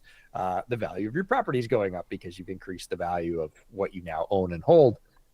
So Buffalo, once the new stadium is completed, the valuation will go up significantly because that is not an inexpensive building that they are building. All right, 4th and 1. Jets going for it here. There is an A-gap bubble. Are you going to hit it? Nope, they're throwing it.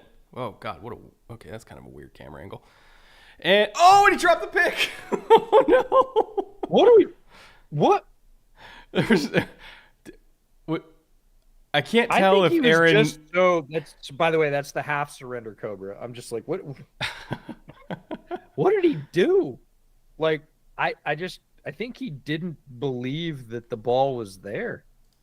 He thought it was like an apparition or something. He just was like, I can't catch this. Like, no one would ever throw that to me. So they blow it dead before he threw it? All right. What's the explanation here? Oh, they called illegal contact, so it's a first down anyway. Okay. All right. Whatever. Okay. Gosh. Yeah. At this point, I'm saying that about a lot of this game. Just throwing my hands up and just whatever. That's illegal contact now? Yeah. Really? They threw That's illegal contact? Really? That's something. Okay. Okay. If that's illegal contact, then you just can't play press man coverage ever. I would say you probably can't play pass defense, but I mean, pass rushers have been saying you can't sack the quarterback for a while, so now it's just spreading throughout the defense, I guess. I don't know what that was. That was really soft. Illegal contact means contact is illegal, I guess. Yeah, that sounds about right. Illegal contact means you made contact? Yeah, okay. Like that checks. Oh man. Oh man, that's awful. Sean, Sean French says check your DMs, Brett. All right, He finally resorted to DMs because apparently YouTube is hazing him. There we go. Oh, all right. Jalen Petre again getting after it. Yeah, with help. Uh-oh, he's hurt. Oh, Jesus Christ! Of course he is. Like, can we not have we can't. We can't have anything normal tonight. That's not going to be the case. That sucks. I think he's cramping. They're grabbing at him. Yeah, I think he cramped. Okay, I hope that's the case. Cramps we can solve. But this is a great read. This is why Petre got drafted. This is why D'Amico loves him. He's been doing this since he was in college. He is an absolute agent of chaos, menace around the line of scrimmage, has been jumping those routes since before he was a pro, hits like a ton of bricks, even though he's not the biggest guy. Conklin outweighs him by what, 40 pounds probably? Maybe more. Yeah, like pretty easily. And he doesn't care one bit. He's going to stick his mask right in there and give you everything he's got. Okay, this is your... How is that? I just don't understand. I don't understand how that's... He let him go coverage. at 5 yards. Like, I have no idea what that was referring to. Like, I just don't. Charmin level flag in terms of softness. Yes, flying kumquat. That is true. Charmin level flag. I love that. I'm going to steal that, by the way. That's amazing. I love it. It's awesome. NFL needs to give the Jets a win. Honestly, the ratings are great when the Jets lose. I don't necessarily think they're relying on a win here. Jay's going to put your head on a stick. There is no franchise that people enjoy watching the car wreck more. What? How do you let Aaron Rodgers run for 14 yards on you?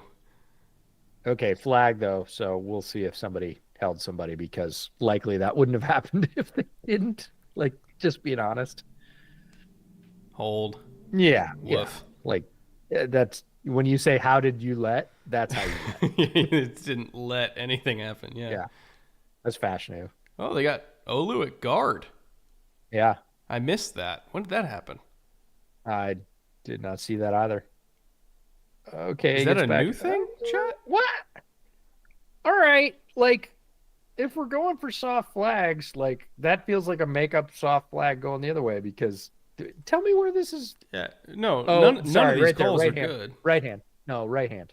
Oh. I didn't see the right hand. I was looking at the left hand. Like, right hand, yeah, he had a fistful of jerseys and he wasn't letting go. You're going to get that when you've got it 6 inches away from the guy's chest and you're still pulling on it. Yeah, you're getting a flag. Apparently 100%. Both guards got hurt, so the Jets have 4 tackles playing on their offensive line. That's crazy. Oh!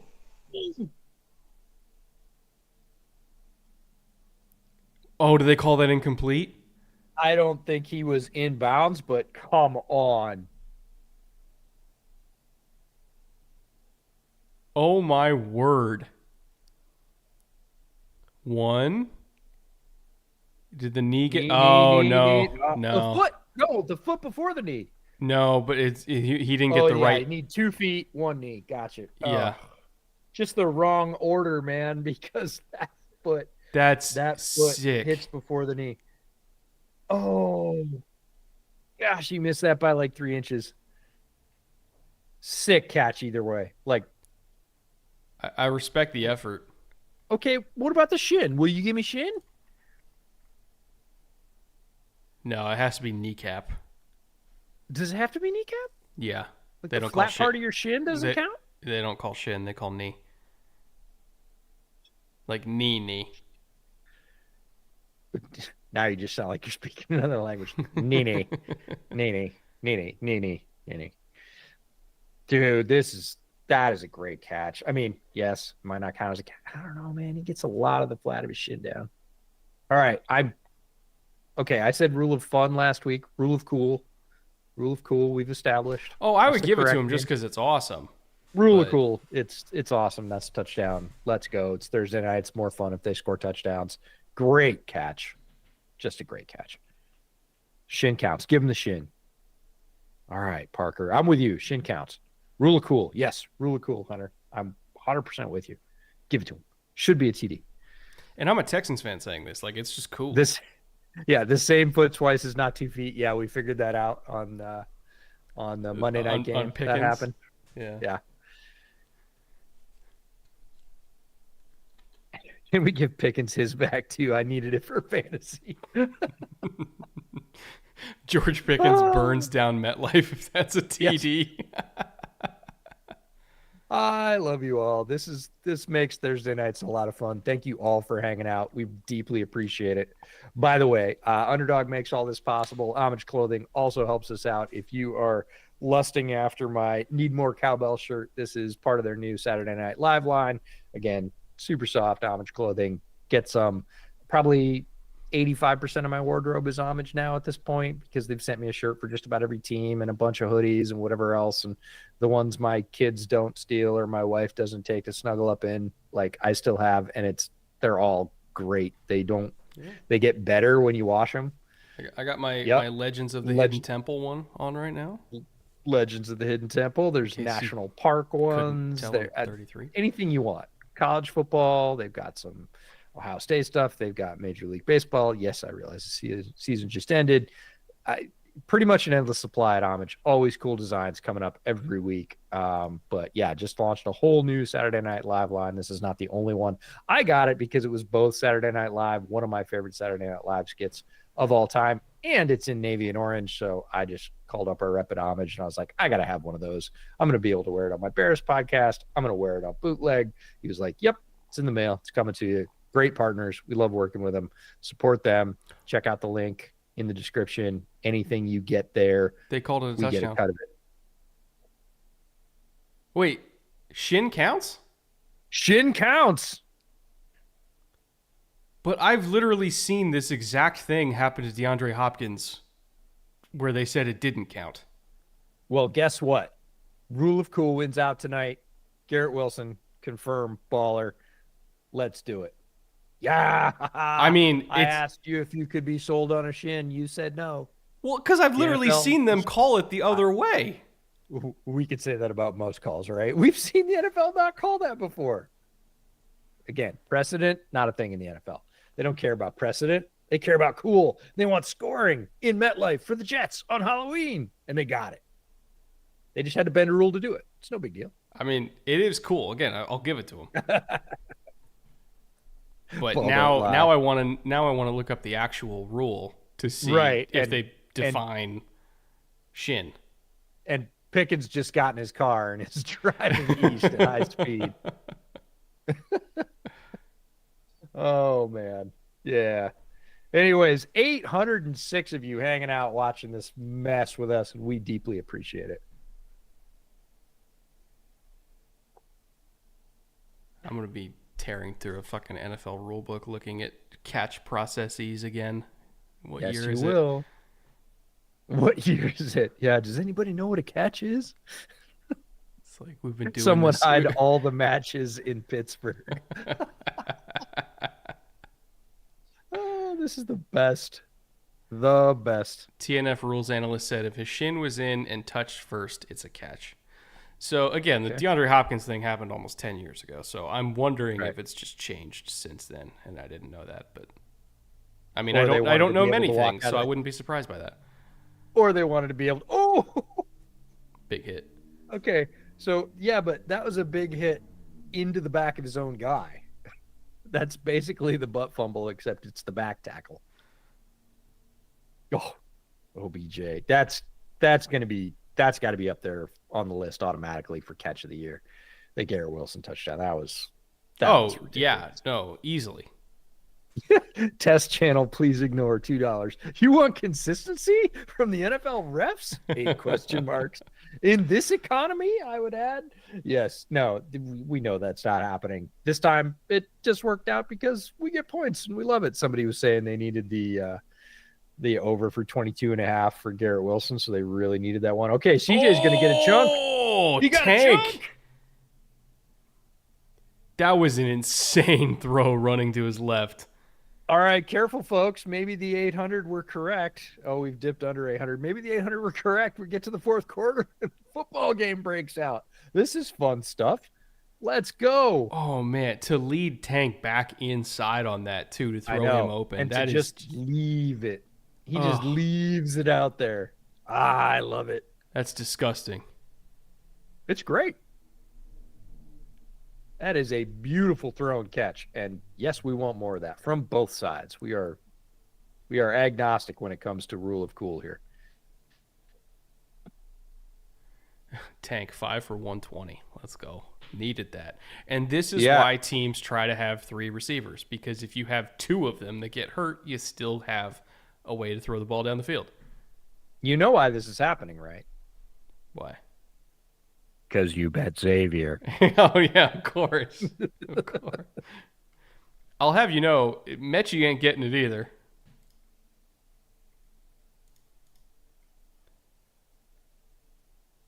Yeah, somebody let me know that the Mechie pick is screwing them, and I'm like, yeah, ooh, yeah, Trust me, it's been it's been screwing me since I was a huge fan of his during the draft, and I was like, he will be a difference.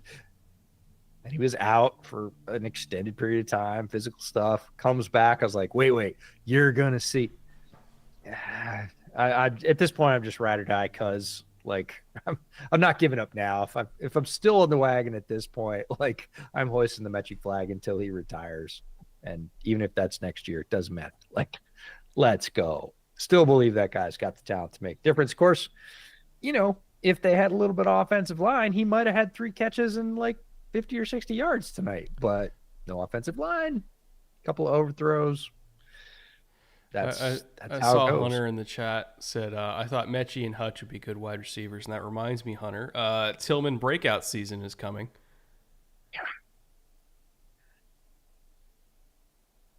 Oh boy. Speaking of pressure, he kind of earned it this time though. Yeah, got the first down though.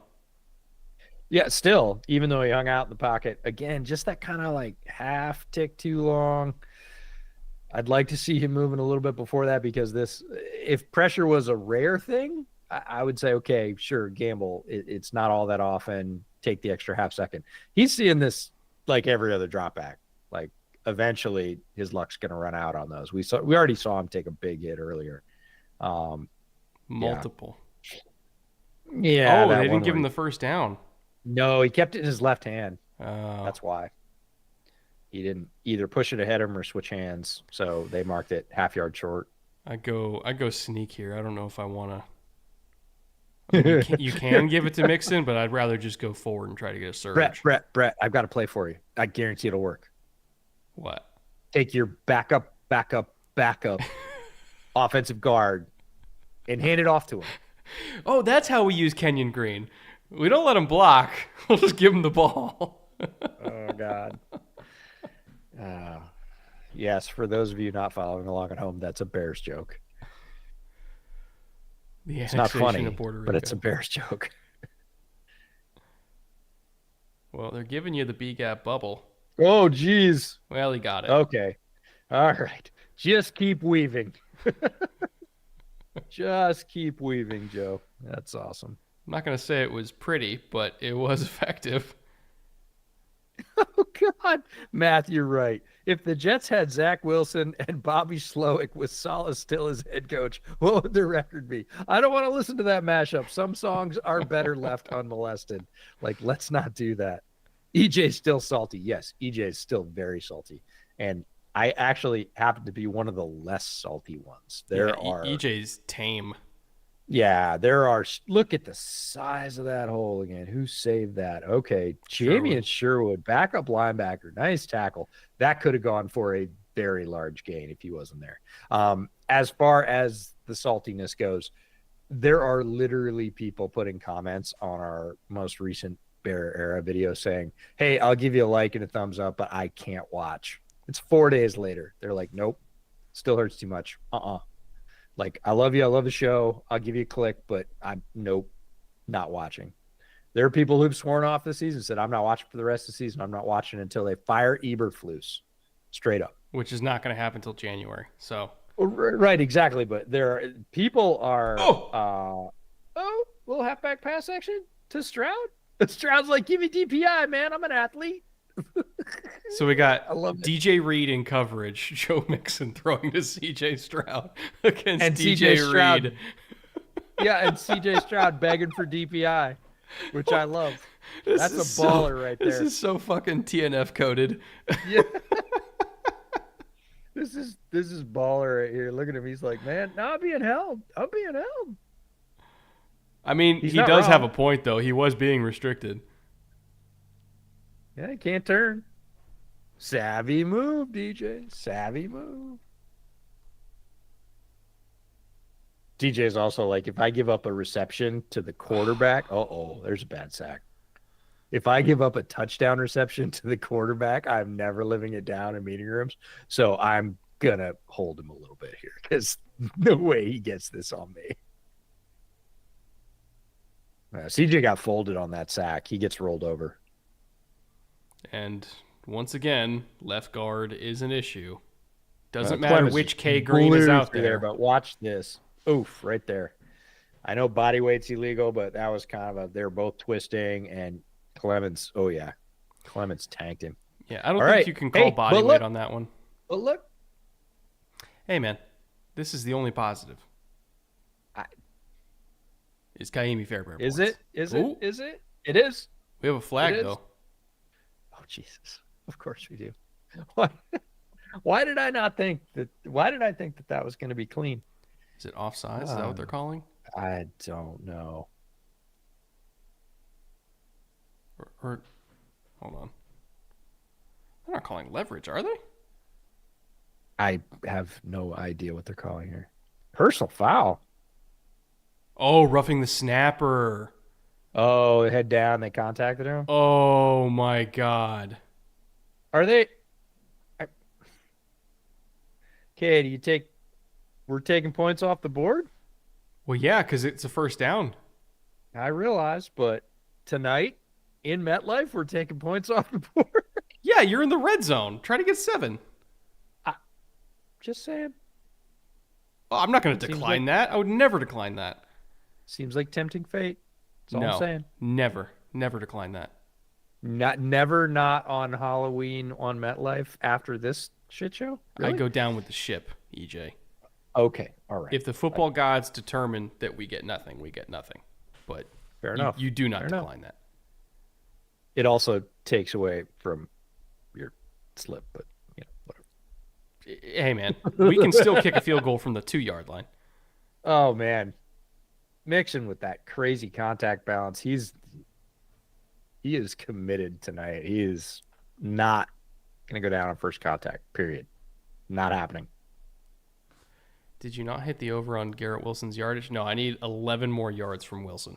But I don't think I'm getting this one because I need Stover to get 2 catches. I need Hutch to get 20 You need Stover yards. or Hutch to get something. Yeah, we're 7:45 left. I don't think we're getting that. And you just gave up Fairburn points, so Well, willingly. I think we're about to get more Fairburn points. No, my kicker fantasy points. See, Benjamin, he understands. Wilson is 70 plus. Hold on, let me refresh Underdog. Oh, well, that last one was good for what, 22.5 or something? It still has him at 50. It just might not be updated yet.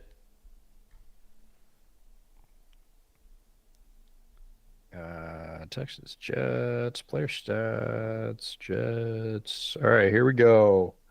Low red zone for the Texans. CJ Stroud hanging out. Oh, he just missed him.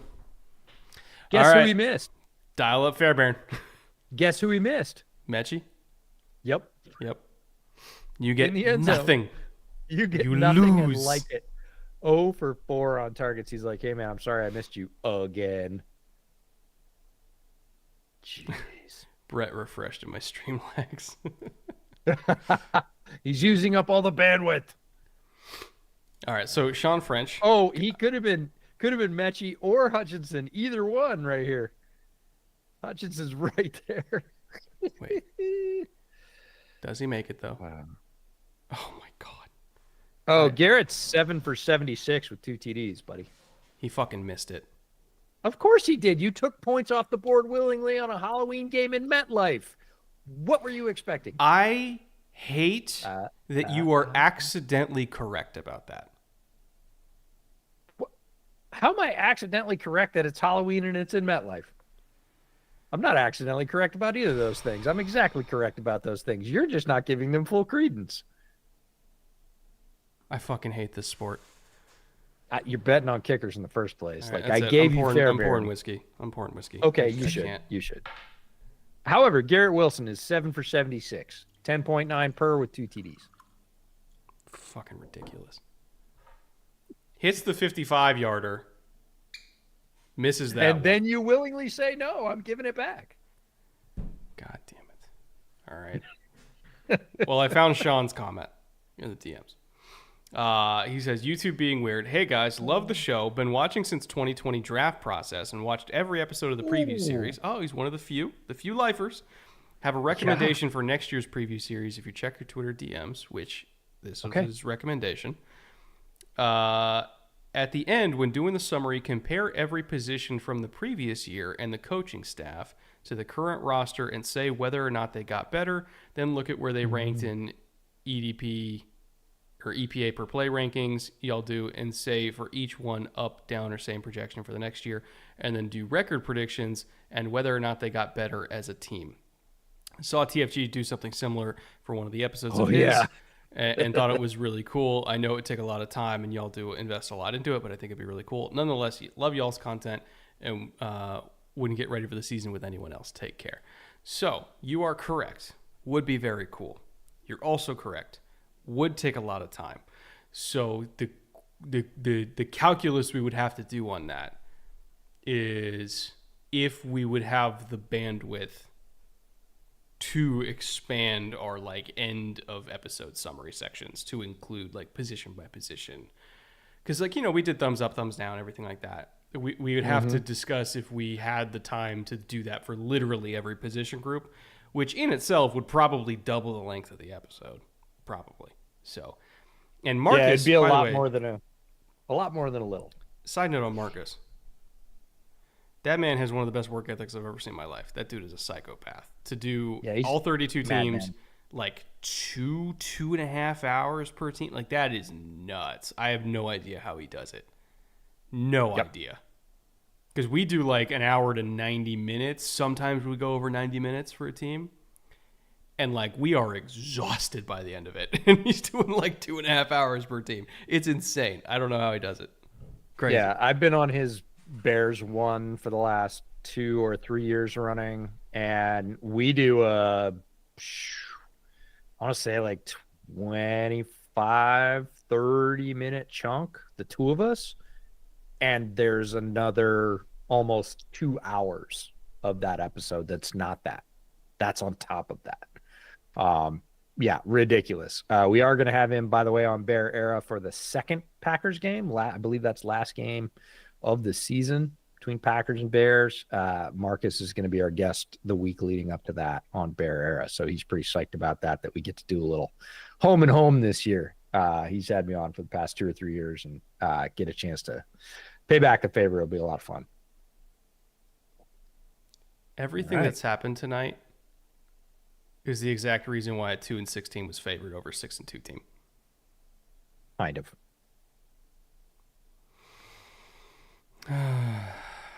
This is the stupidest game. Yes, short round. This is the stupidest game. This is what happens when the Texans and the Jets meet. Like, it's already 2 stupid teams as it is, and then you put them together on Halloween night. You know what it is? It's crossing the streams from Ghostbusters. Oh, yeah. No, like the realm of the dead is crossing over with this one. Don't cross the streams. Joshua Carlisle for $4.99. Thank you. EJ is our Oracle of Delphi. Well, sometimes. Tonight, maybe. But we appreciate you hanging out to see us. That's really cool. Bears give me despair. Yeah. Yes, I got nothing for you besides that. That's a guarantee. Everything else is gravy, and there's been no gravy So there you go. Alex for $5 says, Brett, the football gods heard you loud and clear. Yes, if you guys couldn't tell, the curse is real. In fact, the second I let that get out of my mouth, I knew in the back of my head it was somehow going to come back and bite me. Taylor Delgado, EJ is a witch. Warlock, but sure. Okay, I'll take it. By the way, have you, this is not just a question for EJ, it's a question for the chat. Have you watched Agatha all along? Oh, I have not yet because we have interest within the household in watching it. And yes, I realize it's quite seasonal and timely. It's came out before Halloween and finished up before Halloween. But we are currently in the middle of a rewatch of Daredevil. Oh, yeah, I got to get on that because they're releasing another one. So I gotta remember what happened. We're excited about the new one, but I was just rewatching kind of randomly a couple episodes from the first season because Daredevil season 1, full disclosure for the Marvel heads out there, is one of my favorite pieces of Marvel content ever. I think it's a real masterpiece. Love it. And my son, who's now 13, came in and was like, hey, what's this? And I was like, oh.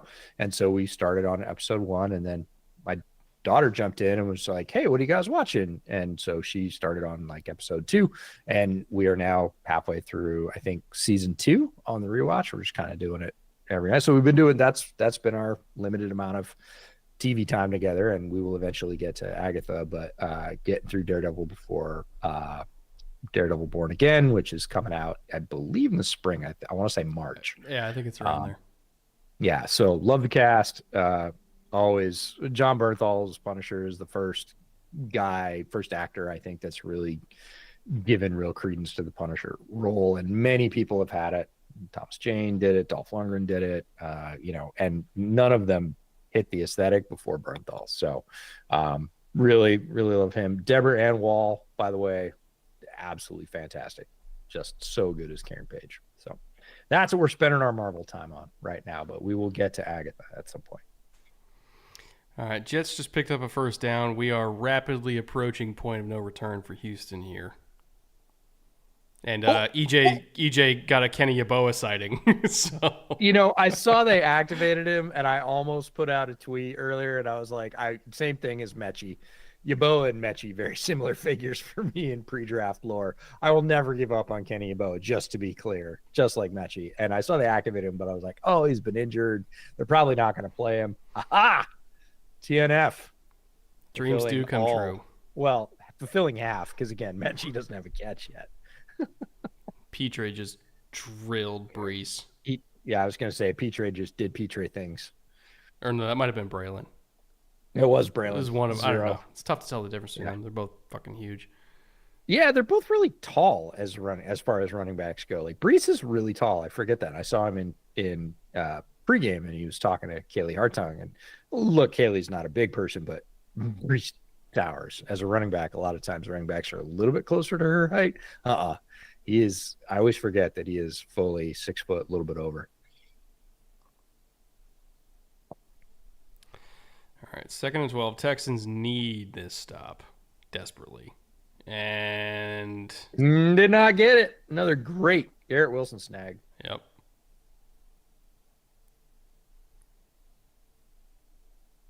So 3rd and 3.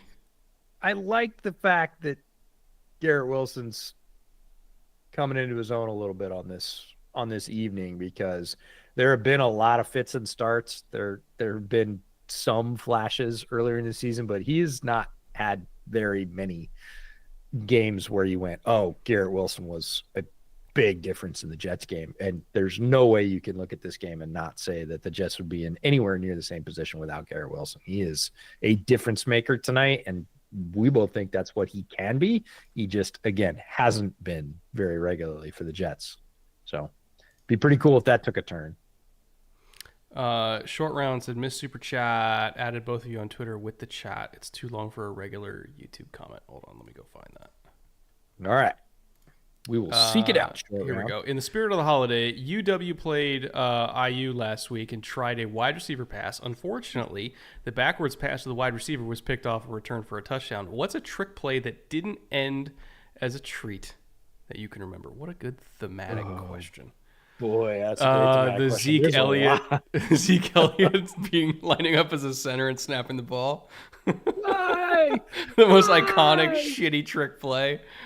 I yes. Or There. the Colts. What was the Colts one where they weren't supposed to snap it, but they snapped it anyway? It's like a Oh yeah, yeah. They TFL. were trying to. They were trying to pull them off sides, and everything went completely wrong, like as opposed to slightly wrong. Um, God, all the ones that don't work seem to kind of burn themselves in your memory because that's the thing with trick plays. Either they work and they're like awesome. There's very few that like they work and they got a 3-yard gain. Like it does happen, but it either goes like crazy good because you did catch them out. That's the whole point of using a trick play. Or oh my God, burn that page, never bring it up again. That was horrendous. There were 3 chances for a turnover. I can think of either like punt Rooski or fumble Rooski, and I trust me, the State Farm ad is making me cringe even saying that. But like fumble Rooski was it was an in vogue trick play for like a decade, and when that play doesn't go off well, it's just it's like an accident on the freeway. You've seen the Andy Reid commercial, right? Where he's like, fumble That's what I'm Rooski, saying. fumble Rooski. That's the State Farm one, and I can't it's making me itch just saying it because that one's so cringe. But like that play when it goes poorly, good night. Or, I'll just say it. I don't really want to see. I want to see linemen catching passes. I don't want to see linemen throwing passes. I loved the Penny Sewell hook and ladder. I really wish that one worked. That one's like one of my favorites I've ever seen. Hook and ladder's fine, but like standing back and throwing like any kind of drop back kind of pass or roll out kind of a pass with somebody that's 6'5", 340, like no, I don't want to see that. All right, 3rd and 3. Let's see what the Jets got here. Oh, got it. Did he do it? He did it. Was that Devontae? Is Devontae back? Yep, sure was. Sure was. He was knocked out. I am not the independent neurologist. Thank you very much, because I would be terrible at that job, and B, shoo. All right. Fine. Again, it's Halloween game. Halloween game. That might be the best summary comment ever for this game. All right. Fine. Have it your way. Why not? Sure. Why not? Of course. Beautiful throw. Like that's the Rodgers that every Jets fan has wanted to see for the last 2 years, which is that just beautiful, effortless, going to loop it up there. Receiver's going to run it under. It's going to look absolutely perfect. Haven't seen very much of it, but that's what it looks like when it happens. Little rocker step, gets his Petre to slip, and then just a lob. I swear to God, Vegas cleaned up today because seeing the Jets were favored. So many people, I'd bet 90% of the money was on Houston. Probably that's why they put it there, is to drive the line on both sides. They wanted action. Oh my God, they just fucking cleaned everybody out. This is probably one of the most profitable Thursdays in Vegas history.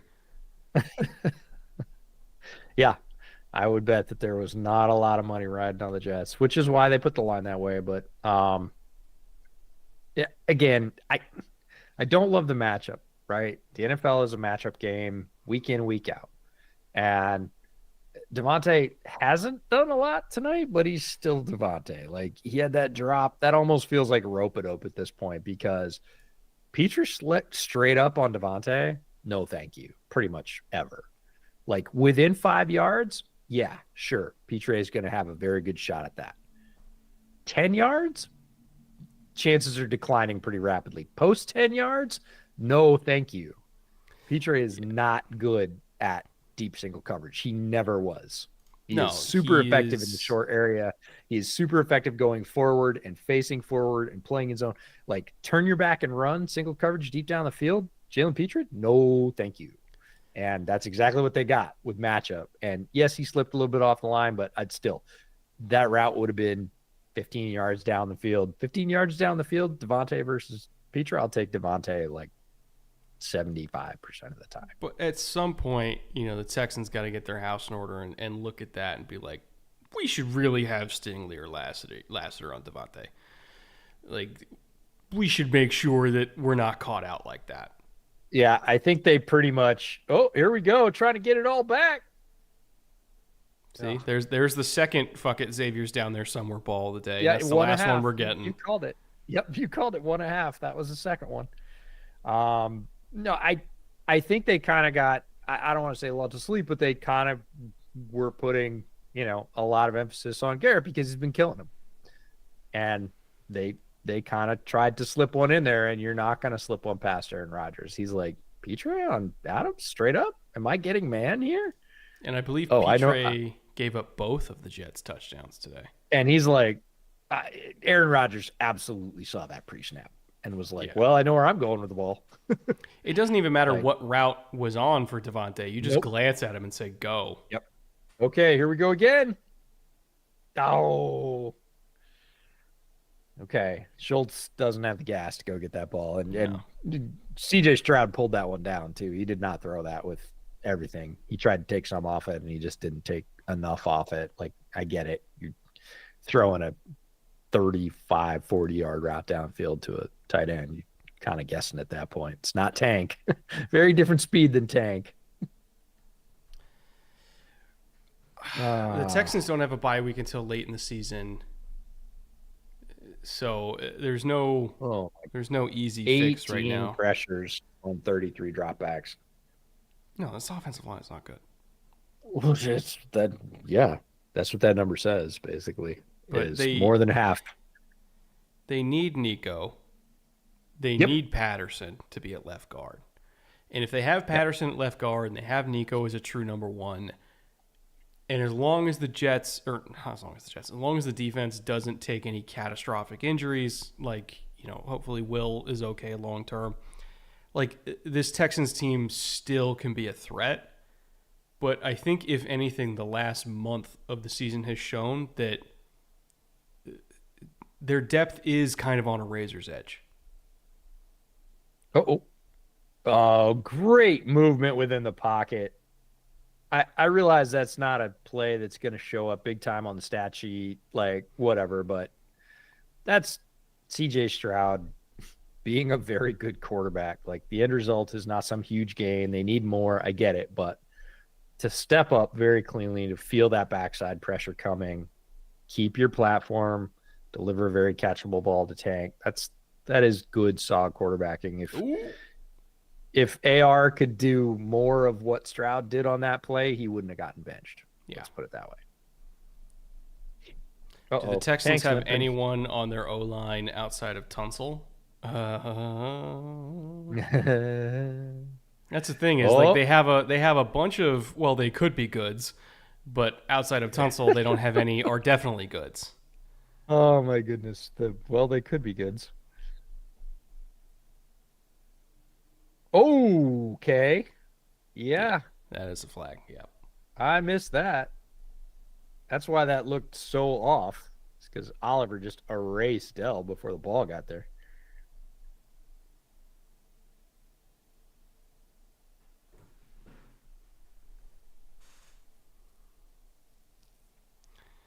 Either way, even if the Texans score here, I was going to say, yeah, not out of reach, but this is last gasp for sure. Well, I guess you could get 8 and then. Oh man, what a throw though! What a throw though! Yeah, if we're gonna go out, let's go out on those. Let's have a few more of those for sure. Oh, what? Oh, they're waving it off. I wasn't sure he got the second foot in, but I want to see the replay. Should have got a shin. Everybody knows the shin is what it would have counted. Yes, drag the shin, Dalton.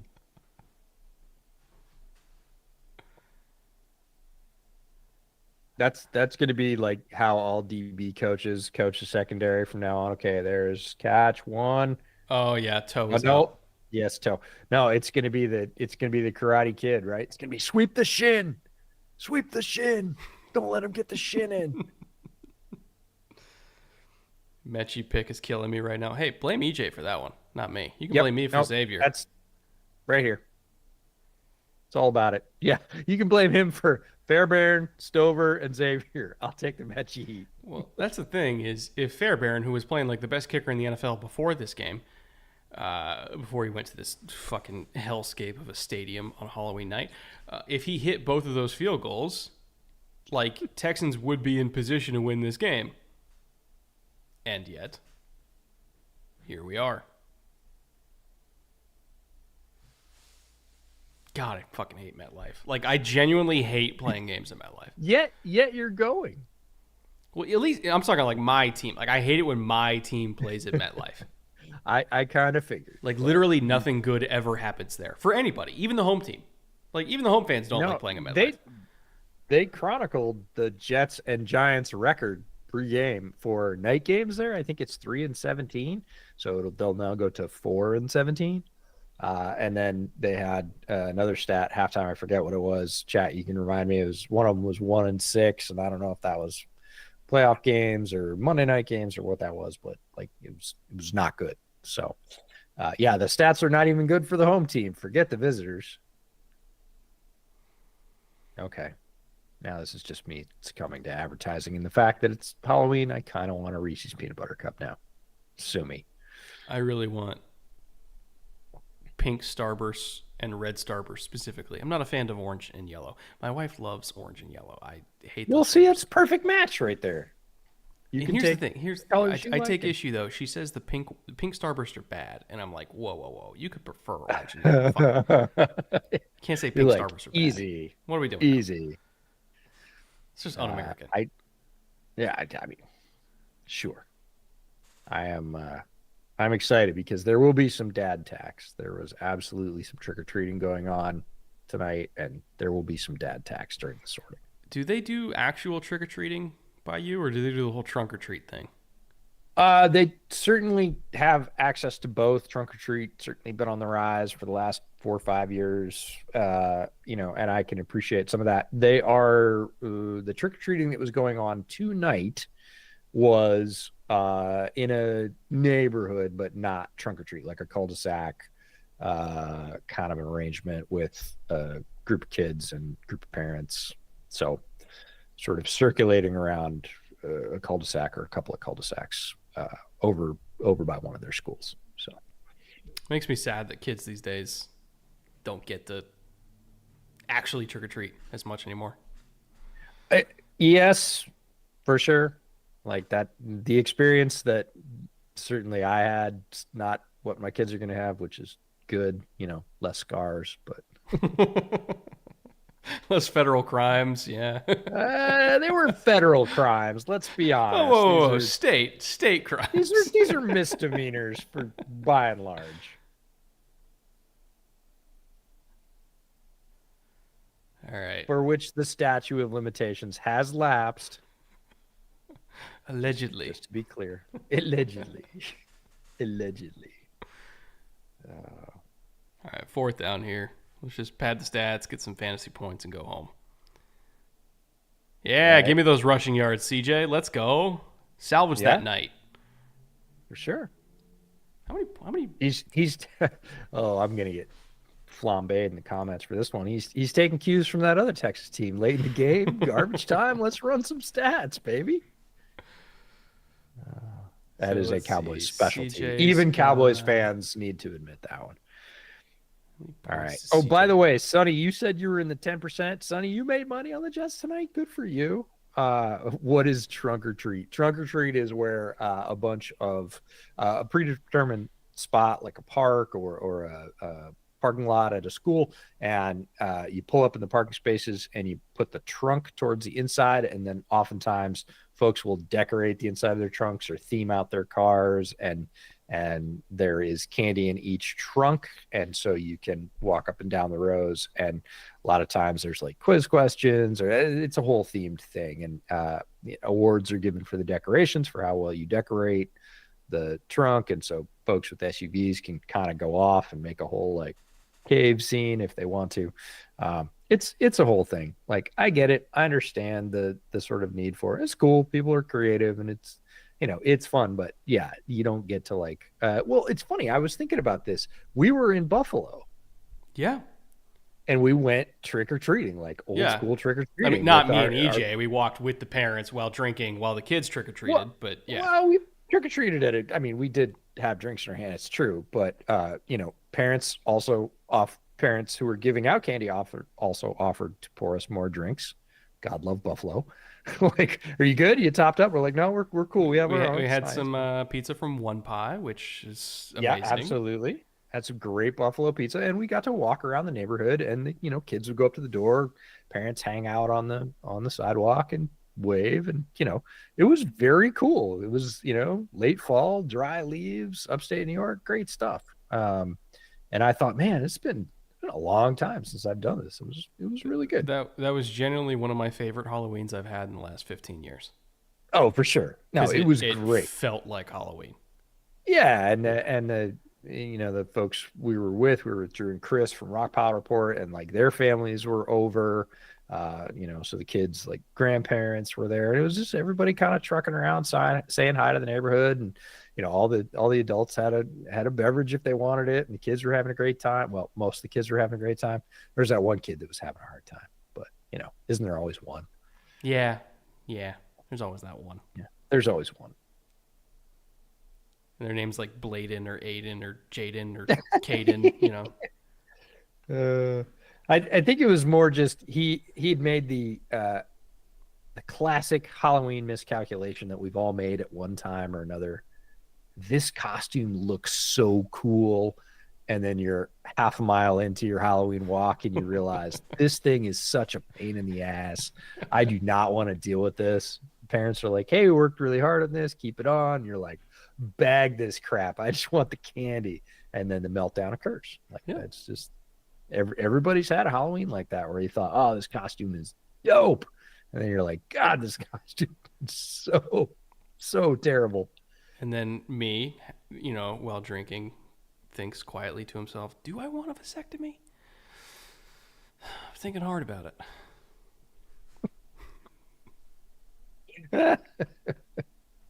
Oh, so many comments there. I'm going to let chat take over. I'm sure that like chat take the wheel. I'm good with that. Well, this is the game that never ends. We got a holding in the end zone. Yeah, Xavier and Mechie just keep being this close. Yes, they do, Hunter. There have been a lot of near misses for both of those guys. Yeah, no, I think the process was good for me to put them onto the slip. It's just the results have not played out in my favor. No, Hutchinson, less so. They're again 3 or 4 what I would call targets that should have gone to Mechie. The opportunity looked pretty good, but when you're getting pressure on 18 of 33 earlier in the game, it's more since like it's greater than 50% of the time you can guarantee that your pressure's going to get to you, your play is going to break down, and you're going to be playing from your back foot. You're going to be sort of trying to heave it over a defender to a covered receiver. That's a tough thing to do. And you're not going to complete a ton of those. It doesn't have a lot to do with the quality of the receiver. It has to do with your launch point is altered more than half the time. Like not many quarterbacks are going to look good. Second time Sauce has been on the ground with that foot, ankle, heel, whatever it is. It's definitely been bothering him. Yeah. And you can see he got cleated pretty hard. Yeah. I think I see a little bit of blood, actually. Yeah, I'm not sure if that's blood or if that's, well, Paint, I was going to maybe? say, well, I was going to say like paint, but like, I was wondering if he bumped up against any like the, what are they calling it? The month for a cure or whatever. There's, one of the refs has like pink laces on over there. I wondered if he got some of that, but I hope it's not blood for his sake. Very well could be. Those cleats are really thin, and you get, a full-sized NFL player coming down on top of your ankle. Yeah, like full weight, stepping on it. Well, the fact that you're wearing a shoe isn't going to protect you, especially not those little light shoes that Sauce is wearing. Those are like track spikes. All right. Let's just get a touchdown out of here, get some fantasy points. Or Oh, sack. God. Sack number 8. That's cool, too. Yeah, fuck it. Cool. He's like, Zach, yeah, sure. Why Fine. not, This Zach? is fine. Everything's fine. This is great. I'm not contemplating my own existence. This is awesome. Oh, Aaron says we need a Starburst tier list. This will distract you. He says Hmm. his personal list is pink, yellow, orange, then red. Red, pink, yellow, orange for me. Aren't there like can't you get like tropical Starburst now? There There's are like tropical green ones, and but I haven't had them in so long that I can't remember okay. them. It feels I was like, that feels really simplistic for a colors list for Starburst. Feels like I've seen more than that. But again, not mowing down on Starburst, so can't remember. It's kind of Um like warheads. You remember warhead? Like I remember having oh yeah. warheads. I can't remember which ones I actually liked, but I remember that they were fun. I don't think I liked any warheads particularly. Warheads are not my favorite.